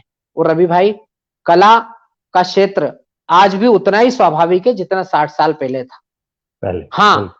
आज के कलाकारों का एक संघर्ष ये बढ़ गया है। पहले के कलाकारों को स्वाभाविक वातावरण नैसर्गिक रूप से प्राप्त होता था, हम्म। और आज के कलाकार को, आज के कवि को उस स्वाभाविक वातावरण को बनाए रखने के लिए संघर्ष करना पड़ता है। करना पड़ता है। अगर आप स्वाभाविक कवि नहीं हैं, अगर आप स्वाभाविक कलाकार नहीं हैं, आपके अंदर फकीर नहीं है, आपके अंदर सीखने का संस्कार नहीं है, आप कवि हैं और आपको सुनने की संस्कार नहीं है, तो आप हम्म। कभी भी अच्छे कवि है। आप कलाकार हैं, आपको दूसरे का अभिनय देखने की आदत नहीं है, तो आप कभी अच्छे अभिनेता नहीं बन सकते। हम क्या बात। कवि हैं, अगर हम दूसरे कवियों को सुनना बंद कर देंगे तो हम कभी अच्छे कवि नहीं बन सकते, क्योंकि हमसे श्रेष्ठ भी कहा जा रहा है और हमसे श्रेष्ठ लिखा जा रहा है। अब ठीक है, हम आंख बंद करके बैठे हैं और स्वयं को श्रेष्ठ मान रहे हैं, तो ये भी क्या बात है ये भी भैया। ये भी है। आपसे ना, आपसे इतने विषयों पर इतनी बात हो सकती है। आदरणीय आभा कुमारी जी, अशरफ अशरफ जी, मेरे बहुत प्यारे मित्र संतोष सिंह बहुत अच्छे गजलकार हैं और बहुत अच्छे हाँ, आयोजन भी करते संतोष हैं। में, साहित्य बम्बई में। अकादमी महाराष्ट्र के मेंबर भी हैं, हाँ, तो मैं मुझे संतोष मिलना, भाई मेरा आपको मिलना प्रणाम हुआ है करता उनके हूँ। साथ। संतोष भाई हमारी बहुत अच्छे गजलकार। जी बहुत अच्छा लिखते हैं, उतने ही विनम्र भी हैं। आदरणीय आदरणीय सुलेखा मिश्रा जी ने लिखा है कि रवि जी आपसे सुनने की आशा रहेगी। मैं बिल्कुल एक दिन अलग से सुनाऊंगा। आज बड़े भाई हैं, इनका एक एक पल निचोड़ लेना चाहता हूँ, लालची बने रहना चाहता हूँ। घनश्याम यादव भोपाल से। दर्श कुमार, देखिए यूथ भी जुड़ा हुआ है आपके साथ। ये जो है आरडी नेशनल कॉलेज के बच्चे बहुत सारे जुड़े हुए हैं। ये बच्चे सीख रहे हैं, मुझे खुशी है कि ये बच्चे काव्य के प्रोग्राम में, हिंदी कविता के प्रोग्राम में आते हैं। दर्श, आपका और पूरी टीम का मैं स्वागत करता हूँ। भैया एक सवाल और करता हूँ फिर आपसे, क्योंकि जी मुझे आपसे बात करने में बहुत आनंद आ रहा है। जी जी, करिए। अच्छा खासा तो चल रहा था आपका और चल रहा है काम, ठीक है। पहली बार ही आप पहले दिन ही पैसे कमा के लाए, वो भी 50 रुपए, बहुत बढ़िया बात है। माता जी बड़ी खुश हुई होंगी। अब ये बताएं कि ये जो संचालन का सिलसिला शुरू हुआ आपका, ये कैसे हुआ? और मैं बता दूं अपने मित्रों को कि सिर्फ हिंदुस्तान नहीं, हिंदुस्तान के बाहर भी वो अनेक देशों में गए हैं। वहां भी संचालन उनका उतना ही पसंद किया जाता है, उतने ही सम्मान इज्जत से उनको बुलाया जाता है। तो ये क्या मतलब 50 को 100 करने की मंशा थी या कुछ और दिक्कत थी? ये संचालन की तरफ क्यों गए भैया आप? नहीं, ये देखिए, मैं बचपन से ही थोड़ा सा वाचाल तो था ही, हम्म और वाक्पटु भी था। मैं डिबेटर रहा हूँ नेशनल लेवल पे, अपने कॉलेज, अपनी यूनिवर्सिटी, अपने प्रदेश का रिप्रेजेंटेशन मैंने किया है देश दुनिया में। जी। तो एक वाक चातुर्य मेरे पास था, और जब मैं कवि सम्मेलन में आया था ना रवि हम्म भाई, तो बड़ा बीहड़ था कवि सम्मेलन में स्थापित अच्छा। होना, बहुत कष्ट का काम था। लोग आवाज को लेके टीका टिप्पणी करते थे, अच्छा। लोग जाति को लेके भी टीका टिप्पणी करते थे, हम्म। लोग लेखन को लेके भी टीका टिप्पणी जो स्थापित, वो तो हर देखिए हर व्यक्ति को संघर्ष करना पड़ता है, मैं करना उसको पड़ता गलत नहीं समझता हूँ। इंदिरा इंदु हमारी एक बड़ी बहन हुई है, मुरैना की बड़ी शायरा हुई है। है। उनके पिता, उनके नाना जी महाकवि हुए नाथुराम शर्मा। जी। वो उन्होंने एक शेर कहा था कि हम शीशियों में बंद हैं शराब की तरह, हम्म। बाहर निकल के आएंगे तेजाब की तरह। वाह। माना कि ज्वार आपकी बाहों में कैद है, हम्म। हम भी जिए हैं झील में सैलाब की तरह। क्या बात है, क्या बात है। तो अगर आपको बड़ा व्यक्ति बनना है, आपको बड़ा कवि बनना है, बड़ा कलाकार बनना है, तो आपके जीवन में संघर्ष का होना बहुत जरूरी है। हम्म। और हम लोगों ने जो संघर्ष हिंदी कविता के मंच पर किया है, मेरी आवाज को लेकर टीका टिप्पणियां होती थी, मेरी जाति को लेकर होती थी, मेरी प्रस्तुति को, मेरे कपड़ों को लेकर होती थी। जब मैं बचपन से, जब 50 रुपए मुझे मेरे गुरुजी ने दिए थे, तो उन्होंने मुझसे एक बात कही थी कि बेटा इसका 30% अपने खुद पे खर्च करना। अच्छा। फिर वो 150 रुपए देने लगे, फिर वो 500 रुपए देने लगे। तो हमको ये हम्म। सिखाया गया है कि वाचिक परंपरा में कवि की जो प्रस्तुति होती है वो एक शो बिजनेस है। शो जी। बिजनेस है तो आपको वैसा दिखना पड़ेगा और बिल्कुल। वैसा लिखना भी पड़ेगा, और हम्म। लिखने और दिखने के साथ वैसा ही बिकना भी पड़ेगा। क्या बात है। अब अब वैसा लिखना, वैसा दिखना और वैसा बिकना के बीच में जो लोग सामंजस्य बिठा लेते हैं, वो हम्म। लोग सफल हो जाते हैं। जो हम्म। लोग लिख लेते हैं, बिक नहीं पाते, वो असफल हो जाते हैं। जो लोग बिक लेते हैं, लिख नहीं पाते, वो भी असफल हो वो जाते हैं। भी असफल हो जो जाते हैं, लिख बिल्कुल। लेते हैं, दिख नहीं पाते, वो भी असफल हो जाते हैं। तो ये सामंजस्य ईश्वर आपको देता है, ये ईश्वर की साधना से, ये ईश्वर में आसक्ति से आपको प्राप्त होता है। और मैं बचपन से आस्तिक रहा हूँ, देवी की आराधना करता हूँ, हनुमान जी की साधना करता हूँ।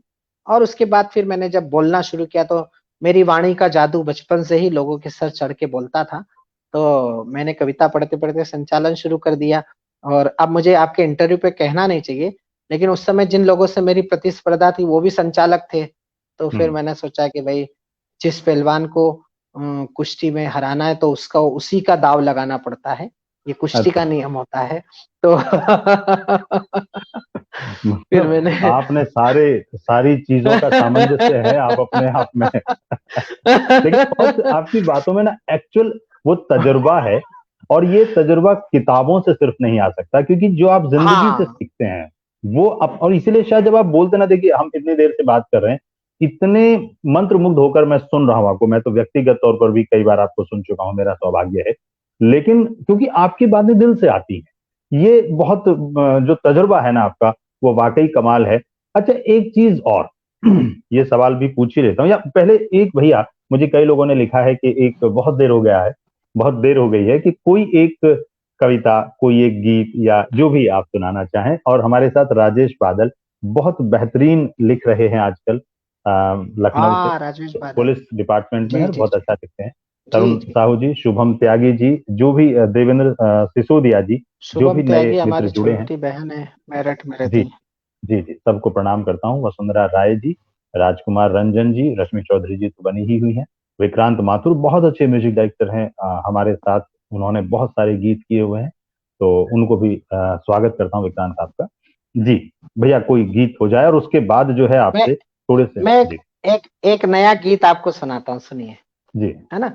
और चूंकि भारत से बाहर भी लोग सुन रहे हैं, इसलिए इस गीत का चयन एक मैं कर बहुत रहा हूँ। प्यारा सा अभी कमेंट आया मैंने है, वो नया सुन लिखा है, लीजिए। मंचों पर आप पढ़ना रिचार्ज हो शुरू ही जाएंगे। किया है।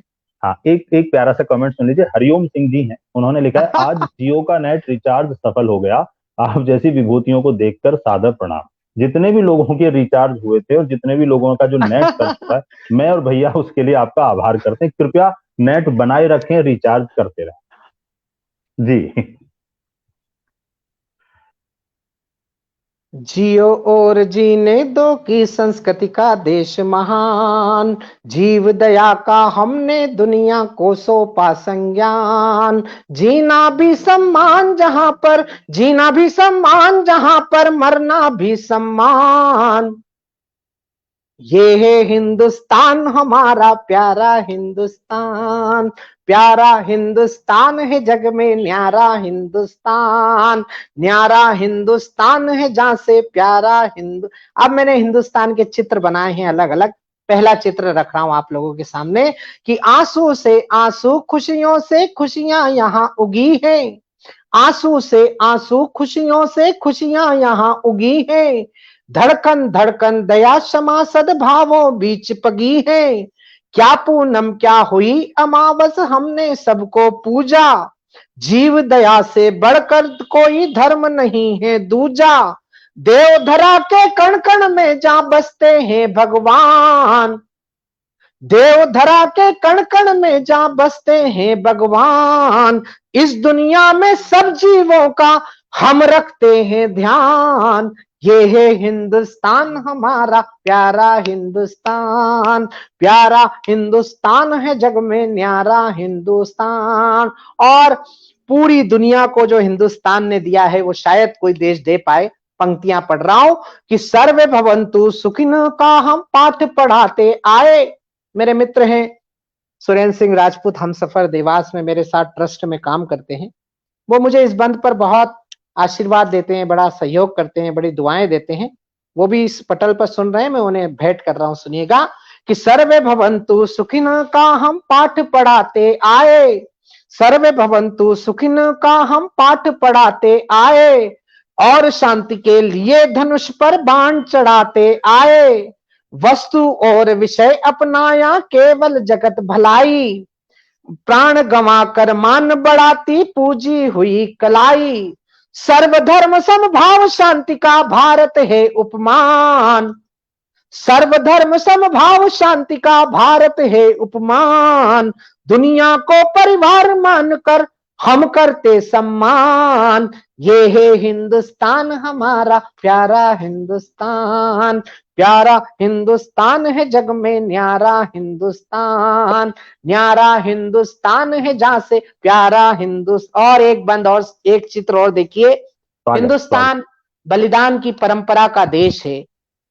राव तुलाराम से लेकर गुरु गोविंद सिंह जी तक और गुरु गोविंद से लेकर इस देश में जो परंपरा की अंतिम पायदान पर आज जो बेटा शहीद हुआ है, मैं पंक्तियां समर्पित कर रहा हूं कि वीरों की परिपाटी के नित किस्से नए बुने हैं, वीरों की परिपाटी के नित किस्से नए बुने हैं, गुरु गोविंद के लाल यहाँ दीवारों बीच चुने हैं, घास की रोटी खाकर भी राणा ने वचन निभाया, स्वाभिमानी संस्कारों का शिवा ने अलग जगाया, शीश बिना धड़ लड़े सैनिकों का है गौरव गान, शीश बिना धड़ लड़े सैनिकों का है गौरव गान, जन्म से ज्यादा जिस धरती पर मृत्यु हुई महान, ये है हिंदुस्तान हमारा प्यारा हिंदुस्तान, प्यारा हिंदुस्तान है जग में न्यारा। और एक चित्र बना रहा हूं, एक चित्र भेंट कर रहा हूं रवि भाई आपको विशेष रूप से, और आपका स्नेह चाहूंगा। आप चूंकि उम्र में छोटे हैं लेकिन आप दुआएं तो दे सकते हैं। देखिए, मैंने हिंदुस्तान की जिस उपलब्धि पर या जिस ऐतिहासिक धरोहर पर उंगली रखी है उस पर आपका आशीर्वाद चाहता हूं कि गिद्ध जटायु के नख रावण के मुख पर अंकित हैं। वाह। गिद्ध जटायु के नख रावण के मुख पर अंकित हैं, वानर भालू की सेना से खलदल आतंकित हैं, जहां गाय ने माता बनकर तन मन शुद्ध किया है, राणा के चेतक ने मरते दम तक युद्ध किया है, इतिहासों में मुख पशुओं का, इतिहासों में मुख पशुओं का अंकित है बलिदान, इतिहासों में मुख पशुओं का अंकित है बलिदान, इसीलिए हर जीव जंतु का हम करते सम्मान, ये है हिंदुस्तान हमारा प्यारा हिंदुस्तान, प्यारा हिंदुस्तान है जग में न्यारा हिंदू। और अमेरिका में बैठी हुई हमारी बहन आदरणीय पाटनी जी को ये बंद समर्पित कर रहा हूं और इस बात की घोषणा कर रहा हूं कि भारतीय नारी जब त्रिशला बनी है तब दुनिया को महावीर नाम मिल पाता है। जीजा माता शौर्य संस्कार के जगाती हैं तो शिवाजी को राष्ट्रीय स्वाभिमान मिल पाता है। देव की यशोदा जो दुलारती हैं कान्हा को तो दुनिया को प्यारा ब्रज धाम मिल पाता है, और केकई कौशल्या तपती है जब तपस्या में, तो दुनिया को पूजने को राम मिल पाता है। क्या बात। हिंदुस्तान की नारी जो 7 समंदर पार बैठी है भारत के संस्कारों को लेकर, अपनी बड़ी बहन को यह अंतिम बंद समर्पित कर रहा हूं कि शीश काट कर महाड़ी ने रण में भेजी ज्वाला, शीश काट कर महाड़ी ने रण में भेजी ज्वाला, मां पन्ना ने दीप बुझा राणा का वंश उजाला, सावित्री मां मीरा पद्मिनी की है अमर कहानी, बुंदेली मनु ने बेरी को याद दिला दी नानी। हमारे यहाँ की बेटी 23 साल की नौजवान वीरांगना रानी लक्ष्मीबाई, आजादी की आग थी जो अंतस में जाग उठी ज्वाला जागी, देश की जवानी थी पीठ पे बंधा था लाल, शौर्य से सजाता भाल, भाल देश का न झुके बात की दीवानी थी, मान सम्मान स्वाभिमान की मिली चुनौती, चुनौती स्वीकारी नारी शक्ति की रवानी थी, दांत में लगाम दोनों हाथ तलवार थामे, ऐसा लगा रानी स्वयं चंडिका भवानी थी। क्या बात, क्या बात। तब मैं पंक्तियां पढ़ रहा हूं कि मारा शीश काट कर महाड़ी ने रण में भेजी ज्वाला, मां पन्ना ने दीप बुझा राणा का वंश उजाला, सावित्री मां मीरा पद्मिनी की है अमर कहानी, बुंदेली मनु ने बेरी को याद दिला दी नानी, क्रांति कविता कीर्ति जगाती यहां सुभद्रा चौहान।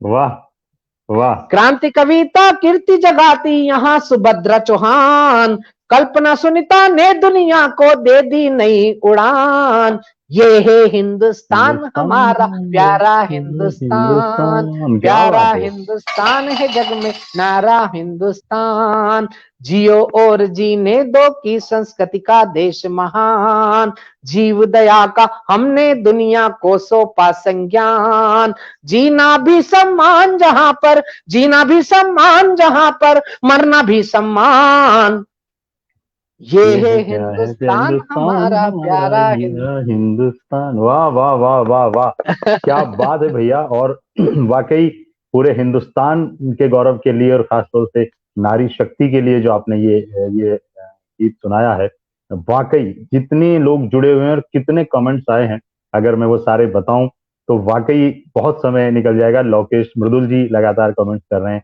मनोज टंडन जी हैं, साथ में सुगंध गुप्ता हैं दिल्ली से, और बहुत अच्छी एंकर हैं वो, और अंकिता चिंगारी जी ने बीच में लिखा कि आदरणीय शशि जी कुछ छंद सुना दीजिए।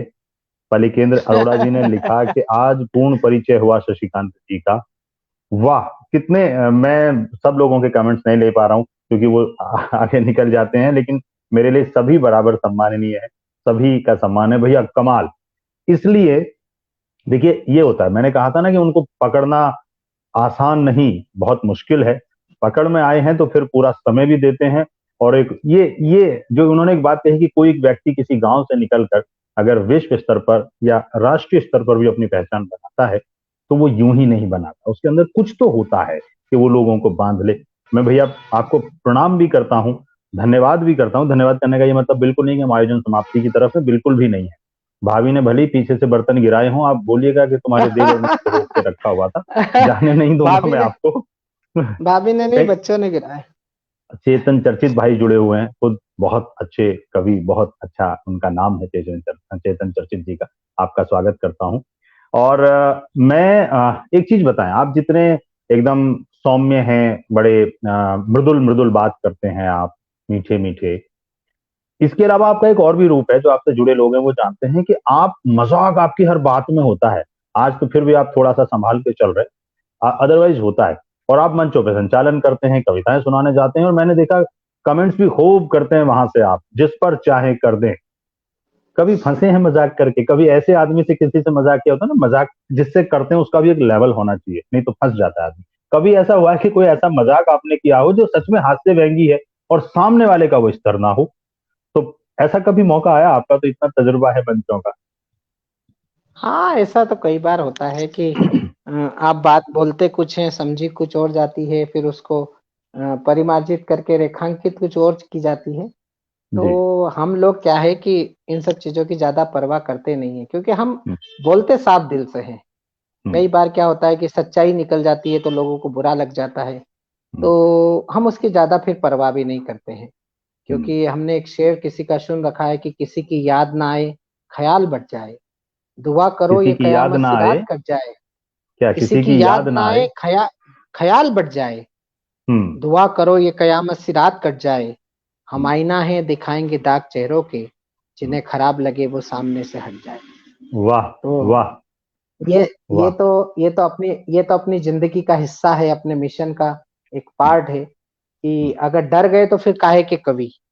हम्म, मैंने तो जब मुझे चुनौती मिली थी कविता के मंच पर ही, तो मैंने लिखा था कि भारत में देखा महाभारत सा परिदृश्य, हम्म, मुझे कृष्ण जैसा अनुभवी बनना पड़ा। हम्म। भारत में देखा महाभारत सा परिदृश्य, मुझे कृष्ण जैसा अनुभवी बनना पड़ा। मैं विश्व यहाँ रंगमंच माफी के पर साथ आपको स्वारथ। रोकूंगा भैया, मैं बहुत माफी के साथ आपको रोकूंगा। ये वाला छंद मैं आपको ऐसे नहीं चाहता हूँ आप सुनाए, इसको तो आपको तरन्नुम में ही सुनाना पड़ेगा, बहुत अच्छे से आप सुनाते हैं। और ये देखिए, मैं जिद कर सकता हूँ, छोटा हूँ आपसे। कि भारत में देखा महाभारत सा परिदृश्य, मुझे कृष्ण जैसा अनुभवी बनना पड़ा। विश्व रंग मंच पर स्वार्थ का नृत्य देख, मुझे परमार्थ का रवि बनना पड़ा। सजाई बलि वेदिका स्वतंत्रता पुजारियों ने, पढ़ा इतिहास तब हावी बनना पड़ा। और वही देश लंगूरों के हाथ लुटने लगा, तो लेखनी उठा के मुझे कवि बनना पड़ा। तो कवि क्या हूँ बात। कबीर की परंपरा का दीपक हूँ, तेज आंधियों से कभी डरता नहीं हूँ मैं। सत्य को सदा ही सत्य लिखने की आदत है, समझौता लेखनी का करता नहीं हूँ मैं। और जन्म से ही फक्कड़ स्वभाव का रहा है कवि, कामनी के नयनों पे मरता नहीं हूँ मैं। और देश की अखंड तस्वीर मेरे मन में है, दूजा और कोई रंग भरता नहीं हूँ मैं। देश की अखंड तस्वीर मेरे मन में है। तो लेखनी उठाई मैंने जब भी बसंत पर, जाने क्यों हमारा स्वाभिमान डोलने लगा। और चोली बिंदिया के गीत में न कभी गा सकूंगा, यही एहसास मन को टटोलने लगा। और देश की घिनौनी राजनीति देख देख कर, राम की कसम अब रक्त खोलने लगा। और कामनी के नैनन को भूल गया और मेरा, रोम रोम वंदे मातरम बोलने लगा। तो ये मैंने कुछ छंद ऐसे लिखे हैं जो बिल्कुल श्रृंखलाबद्ध है, जब मैं सुनाना शुरू करता हूँ तो मैं जी। घंटों सुनाता हूँ, मेरे छंद खत्म नहीं होते। लेकिन एक से जब आप ये जुड़कर एक लिखते लिखा हैं है कि मैंने। देश लुटने लगा लंगूरों के हाथ, तो कलम उठा के मुझको कभी बनना पड़ा, तो ऐसा नहीं होता? आपका तो राजनीति से भी ताल्लुक है, और आप किसी भी एक विचारधारा के कभी ये नहीं रहे हैं, आप कभी भी कट्टर नहीं रहे किसी चीज को लेकर। तो अपने ही लोग कहते हो कि यार इसको दूर रखो, या अपने लिए भी कभी भी कुछ बोल सकता है, क्योंकि आप जिस तरह बेबाक बोलते हैं, वो तो काफी लोगों को जाके लग भी जाती होगी बात, तो कभी इससे दिक्कत में नहीं फंसते आप? देखिए देखिए मेरे मैं अपने जीवन में दो चीजें आज आपके कैमरे के सामने स्वीकार करता हूँ, और मैंने कई जगह अपने इंटरव्यूज में भी बताया है। जी। मैं एक तो राजनीति में एक्सीडेंटली हूँ, अच्छा। और मैं गृहस्थी में एक्सीडेंटली हूँ, ये मैं मानकर चलता हूँ। मैं ना तो गृहस्थी के लिए बनाऊं ना राजनीति के लिए बनाऊं, मैं शुद्ध रूप से कविता के लिए बना हुआ व्यक्ति हूँ। लेकिन अब चूंकि मेरे प्रारब्ध में गृहस्थी लिखी थी, पत्नी लिखी थी, 3 बच्चे हैं, मेरा अभी भी संयुक्त परिवार है, तो मैं गृहस्थी की जिम्मेदारी भी पूरी ईमानदारी से निभाता हूँ। और मैं राजनीति में जब रहता हूँ तो राजनीति का काम भी ईमानदारी से करता हूँ। लेकिन मैं कभी भी अपने कवि को ना आहत होने देता हूं, ना उनके प्रभाव आने देता हूं। आज तक मुझे 30-32 साल के जीवन में मैंने कभी भी राजनीति में काम करने वाले अपने लोगों को यह अधिकार नहीं दिया कि कोई मुझे ये कहे कि मैं कहां जाऊंगा कहां नहीं जाऊंगा, मैं क्या कहूंगा क्या नहीं कहूंगा। मैंने जब जो देखा वैसा लिखा। मैंने उस दल के खिलाफ भी लिखा है जिस दल में मैं रहकर राजनीति करता हूं, तो उसके लिए मुझे मेरे लोगों ने भी सहयोग किया है। और देखिए, आप जैसी आपकी छवि बनाएंगे, जैसी आपकी क्रियाएं करेंगे। और मेरा एक और मानना है रवि भाई, शायद बड़े लोग मुझसे इत्तेफाक करें ना करें, लेकिन राजनीति कवियों को कभी भी संतुष्ट नहीं कर सकती, या मैं ये कहूं कि राजनीति कवियों को कभी भी उनका यथा योग्य सम्मान नहीं दे सकती। रामधारी सिंह दिनकर से लेकर हमारे राष्ट्र कवि बिल्कुल। झांसी के दिनकर जी, पास निराला चिरगांव जी। वाले जी। निराला जी हों, जितने भी लोग हैं, बाल कवि बैरागी हुए, पंडित सत्यनारायण सत्तन हुए, आत्म प्रकाश शुक्ल हुए, उदय प्रताप सिंह जी हुए, अभी लेटेस्ट में उदाहरण है डॉक्टर कुमार विश्वास जी। जो जी। लोग भी राजनीति में गए, मैं स्वयं मैं ये मानकर चलता हूँ कि राजनीति हमको वो नहीं दे सकती जो जिसके लायक हम हैं। हमें वो वहीं मिलेगा जहां पर हम हैं। हमें जो साहित्य में सम्मान मिलता है, जो हमें कविता के मंच पर लोग प्यार देते हैं, हमारी जो ऊर्जा वहां से जो जनरेट होती है, वो हमें राजनीति के दुशाले ओढ़ने वाले लोग दे नहीं सकते। क्योंकि आप जानते हैं, आप उनके खिलाफ एक बात कहेंगे तो वो उनकी भौहें तरर जाएंगी, वो सुन नहीं पाएंगे। तो हमने कभी, अब चूंकि एक्सीडेंटली हमारे जीवन में राजनीति है तो उतना तो हमें भोगना ही पड़ता है, लेकिन मन लगता नहीं है वहां, मन तो यहीं लगता बहुत है ही आपके साथ। बेबाक, बहुत ही बेबाक किसी कवि ने ये बात कही है। क्योंकि अक्सर ये होता है कि जब आप किसी पार्टी से जुड़े होते हैं तो जो बात आपने कही ना, मैं इस बात को मानता हूं और ज्यादातर कवि मानते हैं कि ज्यादातर निराश हुए हैं। राजनीति कवियों से निराश हुई है और कवि राजनीति से निराश हुए हैं। लेकिन ये जो आपने एक शब्द अभी कहा एक्सीडेंटली, मैं क्योंकि आपका आपका परिवार भी हूं, हम एक परिवार से बंधे हुए हैं हम आप, तो इसमें से मतलब मैं ये कहना चाहता हूँ कि वहां लाइव चल ही रहा होगा, भाभी भी देख रही होंगी। एक तो एक्सीडेंटली को अप्रूव कर देते हैं राजनीति वाला, दूसरे वाले को जो है दिक्कत ना हो जाए तो वो उन्होंने भैया ने वैसे ही बोल दिया है। ऐसा कोई उनका इरादा नहीं था कि परिवार नहीं में वो एक्सीडेंटली है। तो नहीं, भाभी, वो तो मैं आपके परिवार के, बचाव के लिए देखिए, बोल रहा हूँ भैया ये। नहीं नहीं नहीं, बिल्कुल बचाव करने जरूर, मेरे परिवार के लोग सब जानते हैं जी जी। कि हम लोग परिवार, देखिए हम लोग परिवार के लायक है भी नहीं। क्योंकि कवि तो क्या अपनी मस्ती में रहता है, अपने आनंद में रहता है, और उसके कवि, आपके अंदर के कवि को बचाए रखने के लिए आपको वो आनंद उसको देना ही पड़ेगा। अगर हाँ। आप अपने कवि को संतुष्ट नहीं कर पा रहे हैं, आप अपने कवि के, देखिए कवि आहत हो जाता है, कभी हम्म मान सम्मान, अगर उसको उसको यथा योग्य सम्मान ना मिले तो उसके अंदर का कवि आहत हो जाता है। कवि हम्म, के स्वाभिमान को बचा कर रखना बहुत बिल्कुल मुश्किल काम है, मैं बिल्कुल समझता हूँ। सबसे बिल्कुल। कठिन अगर कोई काम है तो अपने अंदर के कवि को बचाए रखना, हम्म, अन्य अन्य प्रकार के प्रदूषणों से। क्योंकि जब तक आप कवि को नहीं बचाएंगे, आपके पास कविता आ नहीं सकती। और क्या बात। राजनीति तो आप देख ही रहे हैं कि जिस तरह की चल रही है देश में हो, हम्म, तो वहां कहाँ आपका कवि सरवाइव करता है। देश के प्रधानमंत्री स्वयं कविता लिखते हैं, लेकिन आप उनसे ही पूछ लो बेचारों से अकेले में जाके कि कवि अच्छा है कि राजनेता अच्छा है, तो वो यही कहेंगे कवि अच्छा है। अटल बिहारी वाजपेयी ने कई जगह कहा है उन्होंने कि हाँ, मैं मेरे कवि को निराश करके राजनीति में आया हूँ। क्या तो बात। क्या होता है, जब मुझसे कोई चीज छूटती है ना तो मुझे बड़ा आनंद आता है राजनीति में कि चलो मैं बचा। हम्म। लेकिन फिर भी मैं चपेट में तो आ ही चुका हूँ, 10 साल से सभापति सभासद हूँ नगर निगम बिल्कुल। में। और इस साल अगर पुरुष का आरक्षण हो जाता तो मैं मेयर का चुनाव लड़ता, लेकिन महिला सामान्य हो गया। तो मुझे हम्म। बड़ा सुकून मिला कि चलो अच्छा है, अपन चपेट में आने से बचे। अब अब अब अपने मित्रों को चुनाव लड़वाएंगे और जिताएंगे, तो उसमें भी बड़ा आनंद आता है। और कविता हर जगह सहयोग करती है, कविता बहुत बड़ी चीज है रवि भाई। और मैं तो मेरे छोटे भाइयों को भी एक बात कहता हूँ कि देखिए, नीरज जी ने वैसे ही नहीं लिखा है कि आत्मा के सौंदर्य का शब्द रूप है काव्य, हम्म। मानव होना भाग्य है, कवि होना सौभाग्य। एक सौभाग्य, वाह। मजदूर के घर पैदा हुआ बच्चा, एक अनपढ़ माँ की गोद में पल बढ़कर, और माँ का भी सानिध्य कितने साल मिला। हम्म 73 में पैदा हुए और 85 में माँ छोड़कर चली गई। 12 साल हम्म की माँ उम्र में माँ भी छोड़ गई।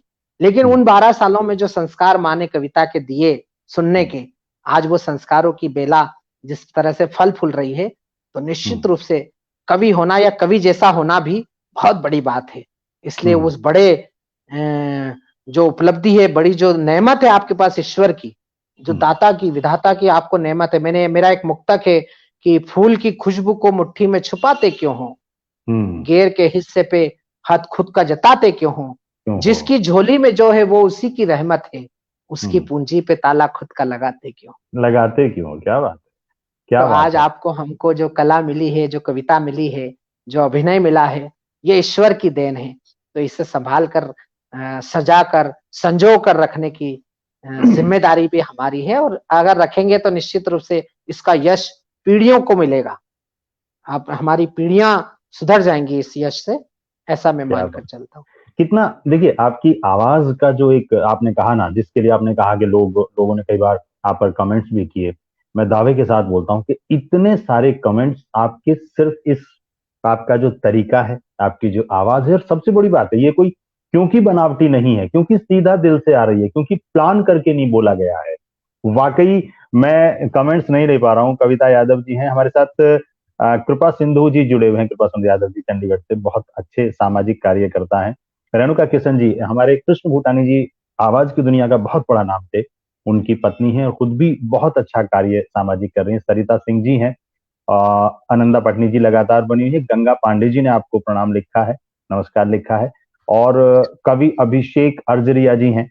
मैं यकीनन कुछ नाम मुझसे जरूर छूटे होंगे। शिवेंद्र सिन्हा जी हैं, शिवेंद्र जी आपका स्वागत करता हूँ। रविकांत जी हैं, दिनकर पाठक जी हैं, लगातार बने हुए हैं, काफी समय से नाम नहीं ले पाया उनका। लेकिन भैया वाकई ये एक यादगार मुलाकात है, इसलिए कि एक तो पूरा साहित्य से जुड़े लोग हैं, मंच से जुड़े लोग हैं, रंगमंच से जुड़े हुए लोग हैं, और जिस तरह आप बात करते हैं ना, आपसे 2-4 घंटे भी आराम से बात की जा सकती है। एक चीज आपसे और पूछना चाहता हूँ कि अभी तो आप खुद इतने युवा हैं, मैं छोटा हूं, मुझे ये मतलब मैं धृष्टता ना समझिएगा, आप खुद युवा कवि हैं, फिर आपने बाकी युवा कवियों के लिए 2016 में एक सम्मान भी शुरू किया, तो उसके बारे में थोड़ा सा मैं हाँ। चाहता हूँ कि आप बताएं कि वो क्या किया और क्यों किया और किस लिए किया। देखिए, हमारे बाल कवि बैरागी जी हमारे गुरु भाई थे, हमारे गिरवर सिंह जी भंवर के शिष्य रहे। वो जी। एक बात कहते थे कि जो जो तने अपने आने वाली कोपलों का सम्मान नहीं करते हैं, वो एक दिन हम्म। ठूट हो जाया करते हैं। हम्म। हमारे कवि सम्मेलनी संघर्ष की यात्रा में जब हम बसों से यात्रा करते थे, टेम्पो से और लोकल साधनों से यात्रा करते थे, जब डॉक्टर कुमार विश्वास ने हमारे साथ बहुत संघर्ष किया है, वो भी जी। ऐसे ही इतने ऊपर इतने ऊंचे स्थान पर नहीं पहुंचे हैं। वो भी एक हम्म। बात कहा करते थे कि शशिकांत, अपने आने वाली पीढ़ी का जितने हम्म। प्रेम से, जितने आदर पूर्वक आप सत्कार करेंगे, वो प्रेम, वो आदर, आप वो पीढ़ी आपको यथा योग्य सवाया करके लौटाएगी। क्या बात। तो जब मेरे माता पिता, मेरी माता जी तो 85 में चली गई थी, मेरे पिताजी 2016 में मुझे अचानक छोड़कर गए। तो अच्छा। मैंने सोचा कि यार, कवि के बच्चे जो बच्चे होते हैं वो अपने कवि, अपने पिता माता पिता का नाम चलाते हैं। हम्म। मेरे माता पिता तो, मेरे पिताजी मिल में मजदूर थे, मेरी माँ घरेलू महिला थी, आखिर मैं इनका नाम कैसे जिंदा रख पाऊंगा। हम्म। तो फिर मैंने एक अपने परिवार का ट्रस्ट बनाया, श्री लक्ष्मी बाबूलाल परमार्थिक ट्रस्ट। और मैं, अच्छा। लक्ष्मी बाई मेरी माँ का नाम है, बाबूलाल मेरे पिताजी का नाम है। और उनकी स्मृति में मैंने एक 21,000 रुपए का बाल कवि बैरागी सम्मान शुरू किया, हम्म। जो हम मुझसे, मेरे से उम्र में जितने छोटे कवि हैं उनको क्रम से देते हैं। पहला सम्मान हमने छत्तीसगढ़ भिलाई के एक कवि को दिया था, क्या नाम था उनका, संदीप जैन। जी। दूसरा सम्मान हमने अ, अशोक चारण जी को दिया था, जयपुर के बड़े युवा अच्छे कवि हैं वीरस के। जी। तीसरा सम्मान हमने मनवीर मधुर, मथुरा के मनवीर एक मधु। बड़े अच्छे जी, वीर अच्छे रस के कवि हैं। कवि हैं, उनको दिया है। और जी। चौथा सम्मान इस वर्ष का, अभी हम 17 अप्रैल को देने जा रहे हैं 2020 का, जी। वो हमने घोषित किया है श्री अमन अक्षर, इंदौर, जी। जिनका राम गीत इस समय बड़ा प्रसिद्ध हुआ है। बहुत हम्म। अच्छे नौजवान गीतकार है, बहुत प्यारे कवि हैं, बहुत अच्छे इंसान हैं। और हम्म। अभी उनकी यात्रा शुरू हुई है, लेकिन उनको बड़ा देश दुनिया में प्यार मिल रहा है। अमेरिका तक उनकी कविताओं की धूम है, तो उनको इस वर्ष का 2020 का हम सम्मान अभी 17 अप्रैल को देवास में देंगे। तो इसलिए अच्छा लगता है कि अपने से आने वाली पीढ़ी में भी अच्छे कवि हैं, तो उनको रेखांकित होना चाहिए। और बाल कवि बैरागी जी के नाम से इसलिए शुरू किया कि जिस कवि को ये पुरस्कार मिलेगा उसके बायोडाटा का वजन बढ़ जाएगा क्या कि बात है। मुझे बाल कवि बैरागी सम्मान मिला है। हाँ। बैरागी जी बिल्कुल। हमारी हिंदी की वाचिक परंपरा के सुपर हीरो रहे हैं। आप सब जानते हैं उनकी बिल्कुल पढ़ने की बिल्कुल बिल्कुल। शैली और उनका लेखन बिल्कुल निसंदेह प्रणम्य है। और बिल्कुल। मैंने बाल कवि बैरागी के जिंदा रहते ये सम्मान शुरू किया था। और हम्म। बैरागी जी बड़े खुश थे जब मैंने अच्छा। पहली बार उनसे अनुमति ली कि दादा मैं आपके नाम से ये सम्मान कर रहा हूँ। तो हम्म। उन्होंने बड़े भरे रुंद गले से कहा था कि शशिकांत, मैं लोकसभा में भी रहा, मैं राज्यसभा में बैठा, मैं विधायक बना, मैं मंत्री बना, मैंने हम्म। राष्ट्रीय पार्टी के बड़े बड़े लोगों के भाषण लिखे, लेकिन हम्म। सरकारों ने मुझे, मेरे को और मेरी कविता को भुला दिया, मेरे नाम को भुलाने की कोशिश की। ये काम हम्म। सरकार को करना चाहिए था जो काम तुम कर रहे हो। जो तुम कर, तो क्या बात। मुझे लगा कि सच में राजनीति कवियों का सम्मान नहीं कर सकती है, नहीं कर पाती है। उनकी हम्म। अपनी व्यवस्थाएं रहती हैं, मैं उनको कोई दूरियां होंगी। दोषारोपण नहीं कर रहा हूँ। हम्म। लेकिन जब मैंने बैरागी जी के नाम से शुरू सम्मान किया तो बैरागी जी ने मुझे बड़ा आशीर्वाद दिया। ये अलग बात है कि वो अचानक हमें छोड़कर चले गए, वरना हमारा एक सम्मान समारोह उनके शहर में जाके करने का भी था, लेकिन वो हम नहीं कर पाए। लेकिन उनका आशीर्वाद मुझे पूरे जीवन पर्यंत मिलता रहा। मैं इस पटल की तरफ से मैं सबसे पहले कवि सुनील गाइड जी हैं, प्रणाम करता हूँ। बहुत देर से आप लगातार हमारी हौसला अफजाई कर रहे हैं। मैं इस पटल की तरफ से आपके इस प्रयास को, आदरणीय बाल कवि बैरागी जी को और आपके माता पिता, सम्माननीय आदरणीय माता जी पिताजी को, वो जहां भी होंगे उन तक ये बात जरूर पहुंच रही होगी। मैं इस आपके प्रयास को प्रणाम करता हूँ, उन लोगों को नमन करता हूँ, क्योंकि बहुत अच्छी बात है लोग अपने नाम को लेकर आगे बढ़ते हैं या फिर अपने माता पिता के नाम तक जाके रुक जाते हैं। मुझे बहुत अच्छी बात लगी कि आपने बाल कवि बैरागी जी के नाम से भी इसको शुरू किया, ये बहुत अच्छी बात है। और मैं दिल से बोलता हूँ कि मुझे बहुत आनंद आया आज आपसे बात करके। मुझे पता है कि आपको जाना है और मैं ये भी जानता हूँ कि मैं अपने समय से आगे आ गया हूँ, लेकिन छोटों आपने शुरू में ही कहा था कि छोटे भाइयों से जो बिगाड़ता है उसका बहुत नुकसान होता है, तो आप इसे धमकी ना समझें। इसलिए अभी मैं थोड़ा सा लालची इस बात के लिए हो रहा हूँ कि कोई एक रचना के साथ इसका समापन करेंगे और उसके बाद फिर आपका जैसा आदेश होगा। मैं चाहता ठीक हूँ है, कि एक दो जो भी गीत, देखिए, आप हास्य व्यंग्य की तरफ एक, भी जाना चाहें तो कई लोगों ने नहीं लिखा नहीं, है, अब जो भी आप चाहें। वो तो सब मंच के खेल तमाशे हैं, वो तो अपन करते ही रहते हैं। जी। एक कविता मैं ऐसी आपको सुना देता हूँ जी। कि मैंने एक जिक्र किया था कि कवि के अंदर फकीरी होना चाहिए। हम्म। जब तक कवि के अंदर फकीरी नहीं है, हम्म। तो मेरा ये मानना है कि वो कुछ भी हो जाए, अच्छा कवि नहीं हो सकता। हम्म। सुख सुविधाएं अच्छा कवि नहीं बनाती है, सुख हम्म। सुविधाएं कभी भी अच्छा कलाकार निर्मित नहीं करती है। हम्म। आप देखते हैं बड़े बड़े कलाकारों के, हम जब बायोग्राफी पढ़ते हैं तो कैसी उनकी संघर्षों की यात्रा होती है। हम्म। मैं रवि भाई अपने आप को सौभाग्यशाली मानता हूँ। जैसा मैंने कहा, मैंने कहने के लिए नहीं कहा है कि मेरे जीवन में राजनीति और गृहस्थी एक्सीडेंटली है, और हम्म। इसका ये भी कतई मतलब नहीं है कि मैं दोनों के प्रति कोई गैर जिम्मेदार हूँ। बिल्कुल। मुझे जो भी प्रारब्ध से मिला मैंने उसे विनम्रता से स्वीकार किया, मैंने हम्म। उसके प्रति विद्रोह नहीं किया। हम्म। लेकिन हाँ, मुझे जो उन सब में सर्वश्रेष्ठ मिला, मैंने उसको संभाल के रखने के लिए जो संघर्ष किया, बस वही मेरे कविता का जीवन है, वही मेरी यात्रा की उपलब्धि है। क्या मेरा बात। जीवन अगर रेखांकित होगा तो मेरी कविताओं के लिए नहीं, मेरे साहित्य के लिए नहीं, मेरी इस बात के लिए रेखांकित होगा कि मैंने संघर्ष करके अपने कवि को जो बनाए रखा। और केवल इसी बात पे मुग्ध होकर माँ सरस्वती ने मेरी झोली में जो कविताएं डाली हैं, मैं कभी कभी सोचता हूँ कि क्या मैंने लिखी है, ये हम्म। मेरी लिखी हुई कविताएं हैं। तो मेरे पिता 2016 में, मैंने जैसा आपको कहा कि अचानक चले गए। हम्म। 30-33 सालों तक मेरे पिता ने बिना माँ के हम 5 बच्चों को पाल पोस कर बड़ा किया। तो हम्म। आप समझ सकते हैं कि हमारे जीवन में माँ से ज्यादा महत्व पिता का रहा। बिल्कुल। और सुबह में 6 बजे बम्बई, मैं और डॉक्टर हरिओम पवार हम्म। मेरे घर से निकले। हम 3 दिन कवि सम्मेलन लगातार कर रहे थे। सुबह 5 बजे घर लौटे और हम्म। पिताजी के साथ चाय पी, और हरिओम जी को गुना जाना था और मुझे सूरत जाना था। तो हम्म। मैंने हरिओम जी को टैक्सी में बिठाया गुना के लिए, और मैंने फ्लाइट पकड़ी बम्बई के लिए। मैं बम्बई अच्छा। आ गया और बम्बई से बस सूरत के लिए ट्रेन में बैठा, और वापी तक भी नहीं पहुंचा था कि मुझे खबर मिली कि मेरे पिताजी छोड़ के चले गए। ओ। 2:30 बजे तक मेरे पिताजी बाहर आंगन में बैठे थे, लोगों से बातचीत कर रहे थे। हम्म। अंदर आए 5 मिनट में उनका सब कुछ हो गया और वो दुनिया छोड़कर चले गए। हम्म। उस दिन मुझे लगा कि दुनिया बहुत जटिल है। उसके पहले मुझे कभी नहीं लगा, मैंने हर संघर्ष का सामना किया। हम्म। क्योंकि जब तक माता पिता होते हैं तो हम बड़े नहीं हो पाते, हम्म। हमारे अंदर का बचपन जिंदा रहता है। हम्म। लेकिन जब माता पिता चले जाते हैं, और विशेषली जब पिता चले जाते हैं, तो ऐसा लगता है कि पूरी दुनिया आपके सिर पे आ गई है। हम्म। मेरे पिता शांत हुए तो मैंने अपने परिवार को संभाला सबसे पहले। और तीसरे दिन मुझे बाल कवि बैरागी जी का फोन आया, हम्म। और उन्होंने मुझसे कहा कि शशि अब तुम बड़े हो गए हो। हम्म। उनका ये सेंटेंस कहना था, और मेरे आंखों से आंसू बहने लगे कि हम्म। सच में अगर बड़ा होना इतना कठिन है। तो हम्म। उस दिन मुझे बैरागी जी ने बहुत संबल दिया, बहुत संभाला, और कहा कि अब तुम बड़े हो गए हो, अब पिता नहीं रहे तो तुम्हारी जिम्मेदारियां बढ़ गई हैं। बहरहाल वो 12-13 दिन मैंने जैसे तैसे निकाले, और 15वें दिन में कवि सम्मेलन करने निकल गया। तो अच्छा। मैं देवास से भोपाल जा रहा था, और हम्म। भोपाल हम शताब्दी में जा रहे थे, देवास से बैठा मैं। तो मैंने ग्लास वाली खिड़की वाली सीट पर बैठा था जिसपे ग्लास लगे थे, हम्म। एसी का डब्बा था, चेयर कार। तो पानी गिरना शुरू हुआ। तो हम्म। पानी की बूंद ग्लास पे आई और वो ढलकी नीचे। हाँ। पानी ढलकता है ना, जब बूंद बूंद बनता है तो वो ढलकता है नीचे।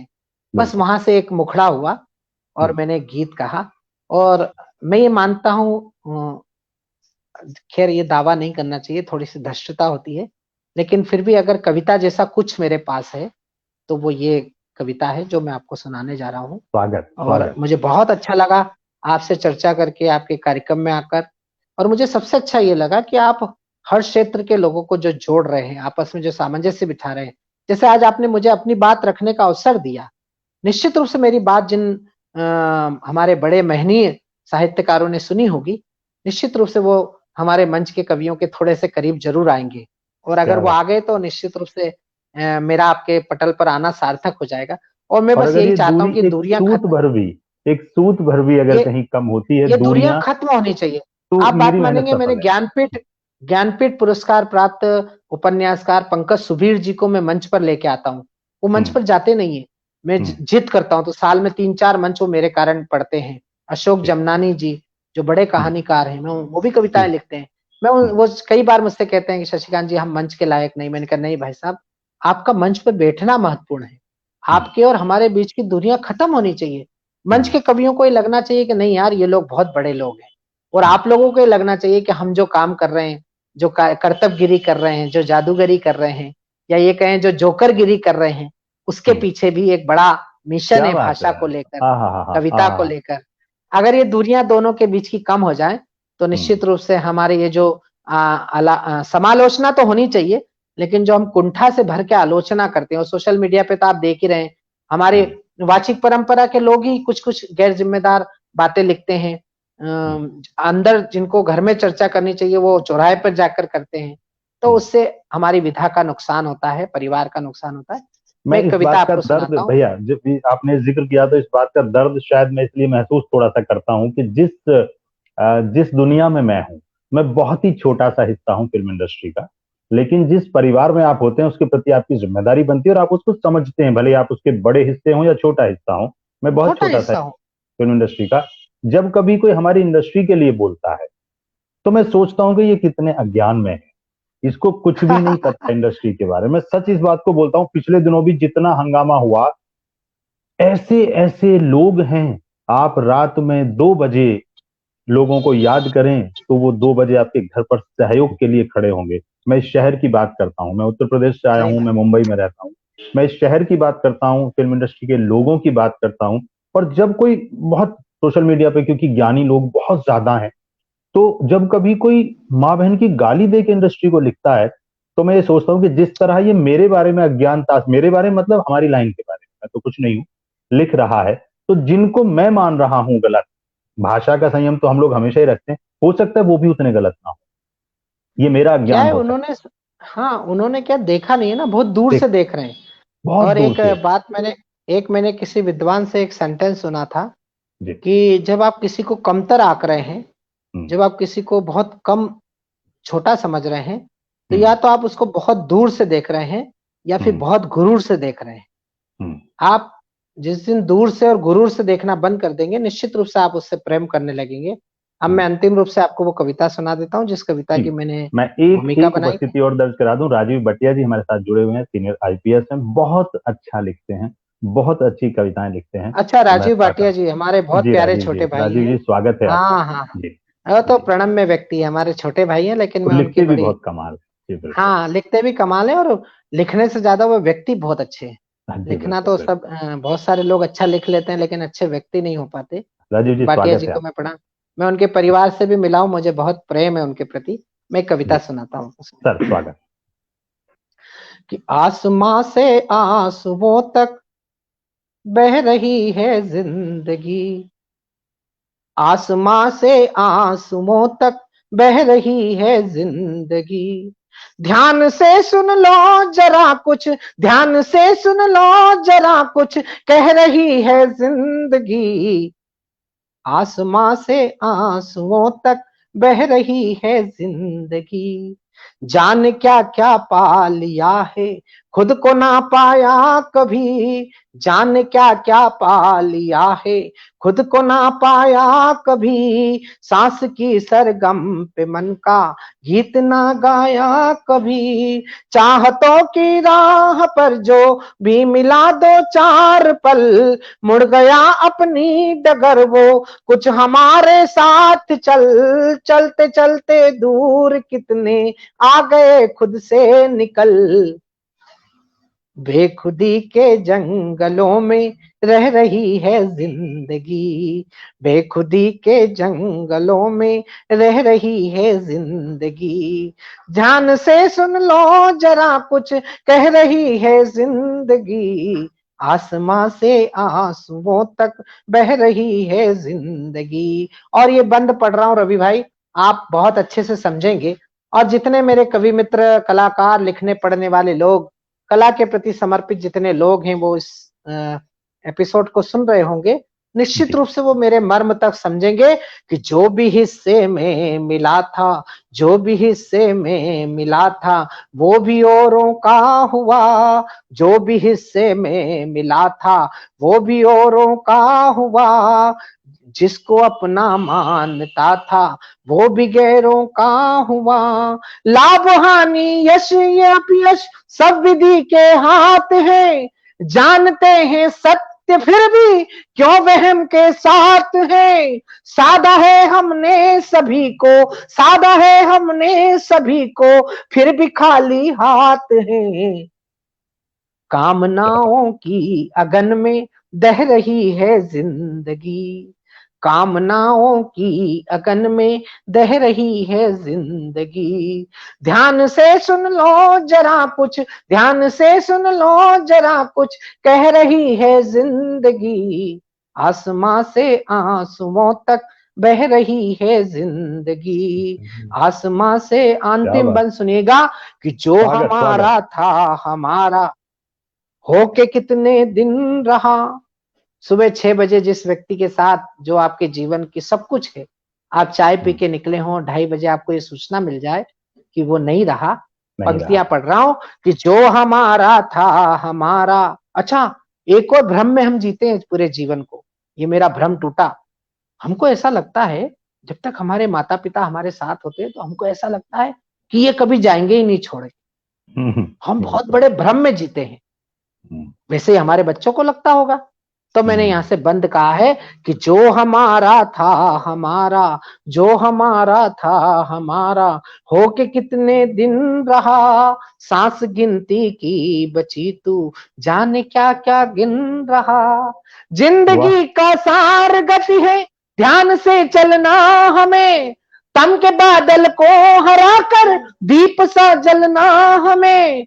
व्यर्थ के संताप छोड़ो, व्यर्थ के संताप छोड़ो, प्यार में ढलना हमें। जिंदगी से दूर कितनी रह रही है जिंदगी। जिंदगी से दूर कितनी रह रही है जिंदगी।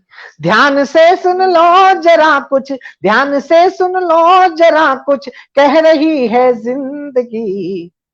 आसमां से आंसुओं तक बह रही है जिंदगी। बह रही है जिंदगी, कह रही है जिंदगी।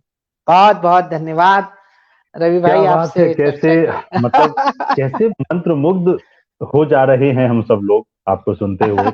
वाकई मैं छोटा हूं, मेरी तरफ से जितनी भी बहुत सारी कह लीजिए कि मंगल कामनाएं, शुभ कामनाएं आपके लिए, नए साल के लिए, आपके पूरे परिवार के लिए। जो नववर्ष है वो जितना भी दर्द हमने सहा है वो उसको भुला दे, मैं ऐसी कामना अपने तमाम मित्रों के लिए करता हूं।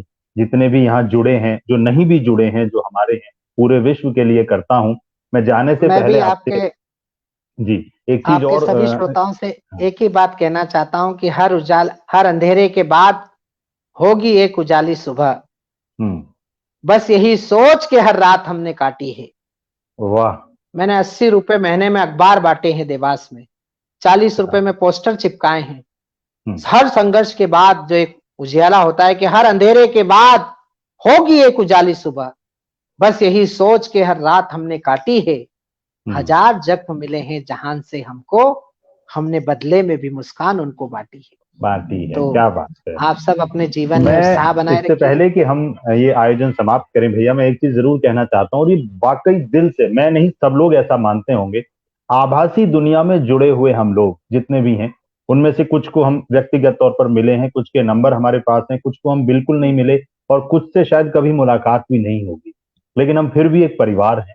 हम एक ऐसा परिवार है जिसका भले ही कोई नाम ना हो, लेकिन हम एक रिश्ता है। आपके दुख सुख मुझको प्रभावित करते हैं, मेरे दुख सुख आपको प्रभावित करते होंगे।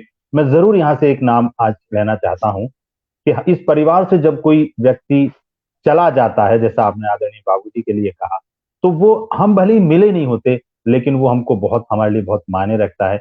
जगन्नाथ विश्व जी नागदा, अभी 3-4 दिन पहले जब वो गए हैं दुनिया से, मैं रात को रो दिया था।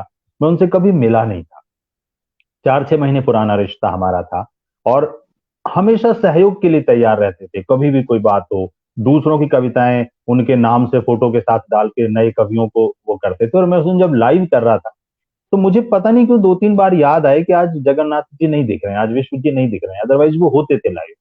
और थोड़ी देर बाद मैंने आनंदा पटनी जी की वॉल पर ही शायद देखा कि वो चले गए, मतलब मैं रो दिया था।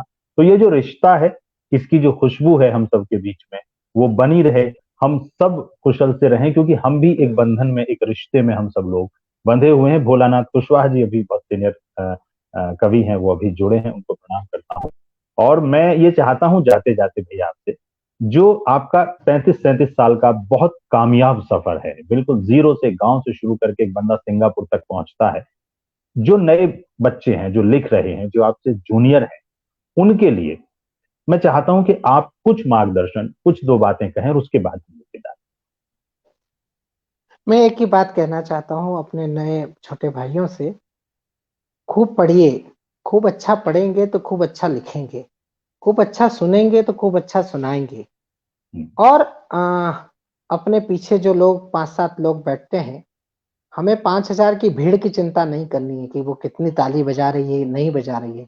हमारे हम्म, पीछे जो 5 लोग बैठे हैं, वो हमारे बारे में क्या मानस बनाते हैं। हम्म, जिस दिन हमारे नए कवि इस बात की चिंता करने लगेंगे, उस दिन हम उन लोगों को भी जवाब दे पाएंगे जो लोग हिंदी कविता के मंच की, वाचिक परंपरा के नैतिक शरण की चर्चा करते हैं। निश्चित रूप हम्म, से हमसे ऐसी गलतियां होती हैं जिनके कारण लोगों को अवसर मिलता है। उसका कारण ये है कि हम भीड़ की चिंता करने लगे हैं। भीड़ को छोड़कर हम नीड़ की चिंता करेंगे। वाह। हम उन लोगों की चिंता करेंगे जो लोग पीछे बैठे होते हैं, जिनका जीवन इसी विधा में तप गया होता है। अगर उनको कोई बात आहत कर रही है, तो निश्चित रूप से हजारों लोग जो आपको सामने बैठ रहे हैं, जो ताली बजा रहे हैं, जो आपकी बात पे हंस रहे हैं, वही लोग दूसरे दिन आपकी आलोचना करते हैं। लेकिन क्या होता है, जब भीड़ में व्यक्ति जाता है तो भीड़ सा होने लगता है। अपने आप को हम्म, भीड़ में शामिल मत करिए, भीड़ से हम्म, अलग दिखिए। भीड़ से हम्म, अलग दिखने का जो आनंद है, वही आपको आगे ले जाएगा, वही आपको अलग से रेखांकित करेगा। तो मैं अपने नए कवियों से एक ही बात का निवेदन करूंगा, और ये जो सोशल मीडिया के माध्यम से जो कवि आ रहे हैं, मेरा उनसे निवेदन है, कविता इंस्टेंट की चीज नहीं है। कविता मैगी नहीं है कि 2 मिनट में बना के खा लिया। कविता हम्म, धोया भिगोया और सुखाया भी नहीं है। हम्म, कविता सतत प्रक्रिया है। कवि हम्म, सतत प्रक्रिया है। रामचरितमानस लिखने के बाद बाबा तुलसीदास ने कहा कि मैं कवि नहीं हूं, लेकिन हम हम्म, 4 पंक्तियां लिखने के बाद महाकवि होने की प्रक्रिया में आ जाते हैं। हम्म। तो अहम से भी दूर रहिए और वहम से बहुत दूर रहिए। वाह, ये सोशल अहम से मीडिया, दूर रहिए और ये वहम से मीडिया दूर रहिए। निश्चित रूप से आपको लोकप्रियता देता है, आपको लोगों तक पहुंचाता है। लेकिन मैंने ऐसे ऐसे लोग की भी वॉल देखी है जिनके 1.5 लाख फॉलोअर्स है और 1.25 लाख उनको गालियां लिखते हैं। तो हम्म, पुजारी बनिए, साधक बनिए। 2 तरह के मंदिर में 2 लोगों को दक्षिणा मिलती है। एक तो गर्भगृह में बैठता है पुजारी, हम्म, उसको लोग दक्षिणा देके उसके पैर छूते हैं। हम्म, और एक मंदिर की पेड़ी के बाहर नीचे बैठता है कटोरा लेके, जिसमें लोग बड़ी हिकारत से सिक्का डालते हैं। अब हम्म, आपको तय ये करना है कि आप सरस्वती के मंदिर के विग्रह में बैठने वाले वो पुजारी बनना चाहते हैं जिसको लोग दक्षिणा देकर उसके पैर पड़ते हैं, या हम्म, मंदिर की पेड़ियों के नीचे कटोरा लेकर वो बैठना चाहते हैं जिसको लोग हिकारत से सिक्के डालते हैं। ये तय आपको करना है। इसलिए मैंने बहुत इशारे में बहुत बड़ी बात कह दी है, बहुत बड़ी थोड़ी बात आपने तल्ख कही। भी है, थोड़ी बात तल्ख भी है, कई लोगों को बुरा भी लग सकता है, लेकिन अगर बीमारी बड़ी हो तो कड़वी दवा भी खानी पड़ती है। मैं अपने छोटे भाइयों से निवेदन करूंगा कि हम सबको विग्रह में बैठने वाला पुजारी बनना है। हम सब विग्रह में माँ की साधना करेंगे, कविता की साधना करेंगे, साहित्य की साधना करेंगे, कला की साधना करेंगे।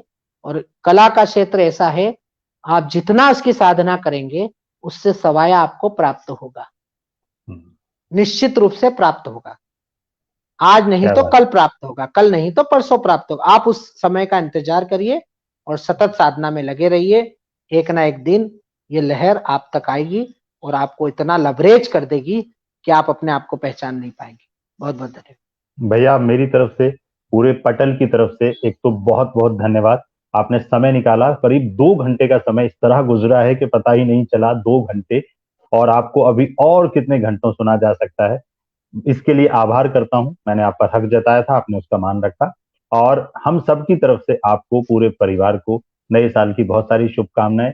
जितने मित्र जुड़े हुए हैं उनको भी शुभकामनाएं, क्योंकि ये इस वर्ष का अंतिम प्रोग्राम है। अब अगले साल ही आपसे मुलाकात होगी। बहुत बहुत आभार करता हूं, बहुत धन्यवाद करता हूं और उम्मीद करता हूं कि जल्द ही फिर आमने सामने भी मुलाकात नमस्कार। होगी। नमस्कार भैया, नमस्कार।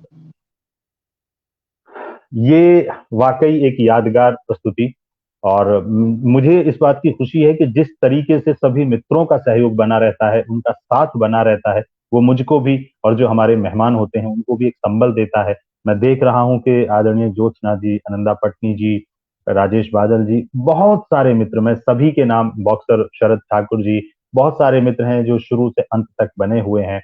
मैं बहुत दिल से, बहुत मन से उनका आभार भी करता हूं, अभिनंदन करता हूं। और ये एक जो एक सिलसिला है जो बिकॉज ऑफ कोरोना शुरू हुआ था, हमने शुरू तो मजबूरी में किया था उस एकाकीपन को तोड़ने के लिए, लेकिन अभी एक नशा सा बन गया है, मेरे लिए सीखने का जरिया बन गया है। इतने सारे गुणी जनों को सुनना, ये वाकई मेरे लिए एक ऐसा सफर है जिसको मैं कभी बंद नहीं करना चाहूंगा जब तक मैं हूं। कि जब जो भी मेहमान आते हैं उनके बारे में उनको जानना, उनकी रिसर्च करना, फिर बड़ों के सामने किस तरह बात करनी है, किस तरह नहीं करनी है, वो बहुत कुछ हर हर प्रस्तुति के बाद पहले से थोड़ा सा धनी हो जाता हूं। मैं ये उम्मीद करता हूं कि धनार्जन की ये जो प्रक्रिया है ये यूं ही चलती रहेगी, आप सबका साथ बना रहेगा। और मेरे पास जितनी भी पाक दुआएं हैं, जितना मेरे पास मन में जितनी भी अच्छी भावनाएं हैं, वो तमाम मैं अपने मित्रों को देता हूं और ये दुआ करता हूं कि वो, उनका परिवार, सब लोग सुरक्षित रहें, कुशल से रहें। और हम लोग बहुत जल्द फिर दोबारा अगले साल मिलेंगे। नव वर्ष की शुभकामनाएं। अपना ख्याल रखें, अपनों का ख्याल रखें। शुभ रात्रि।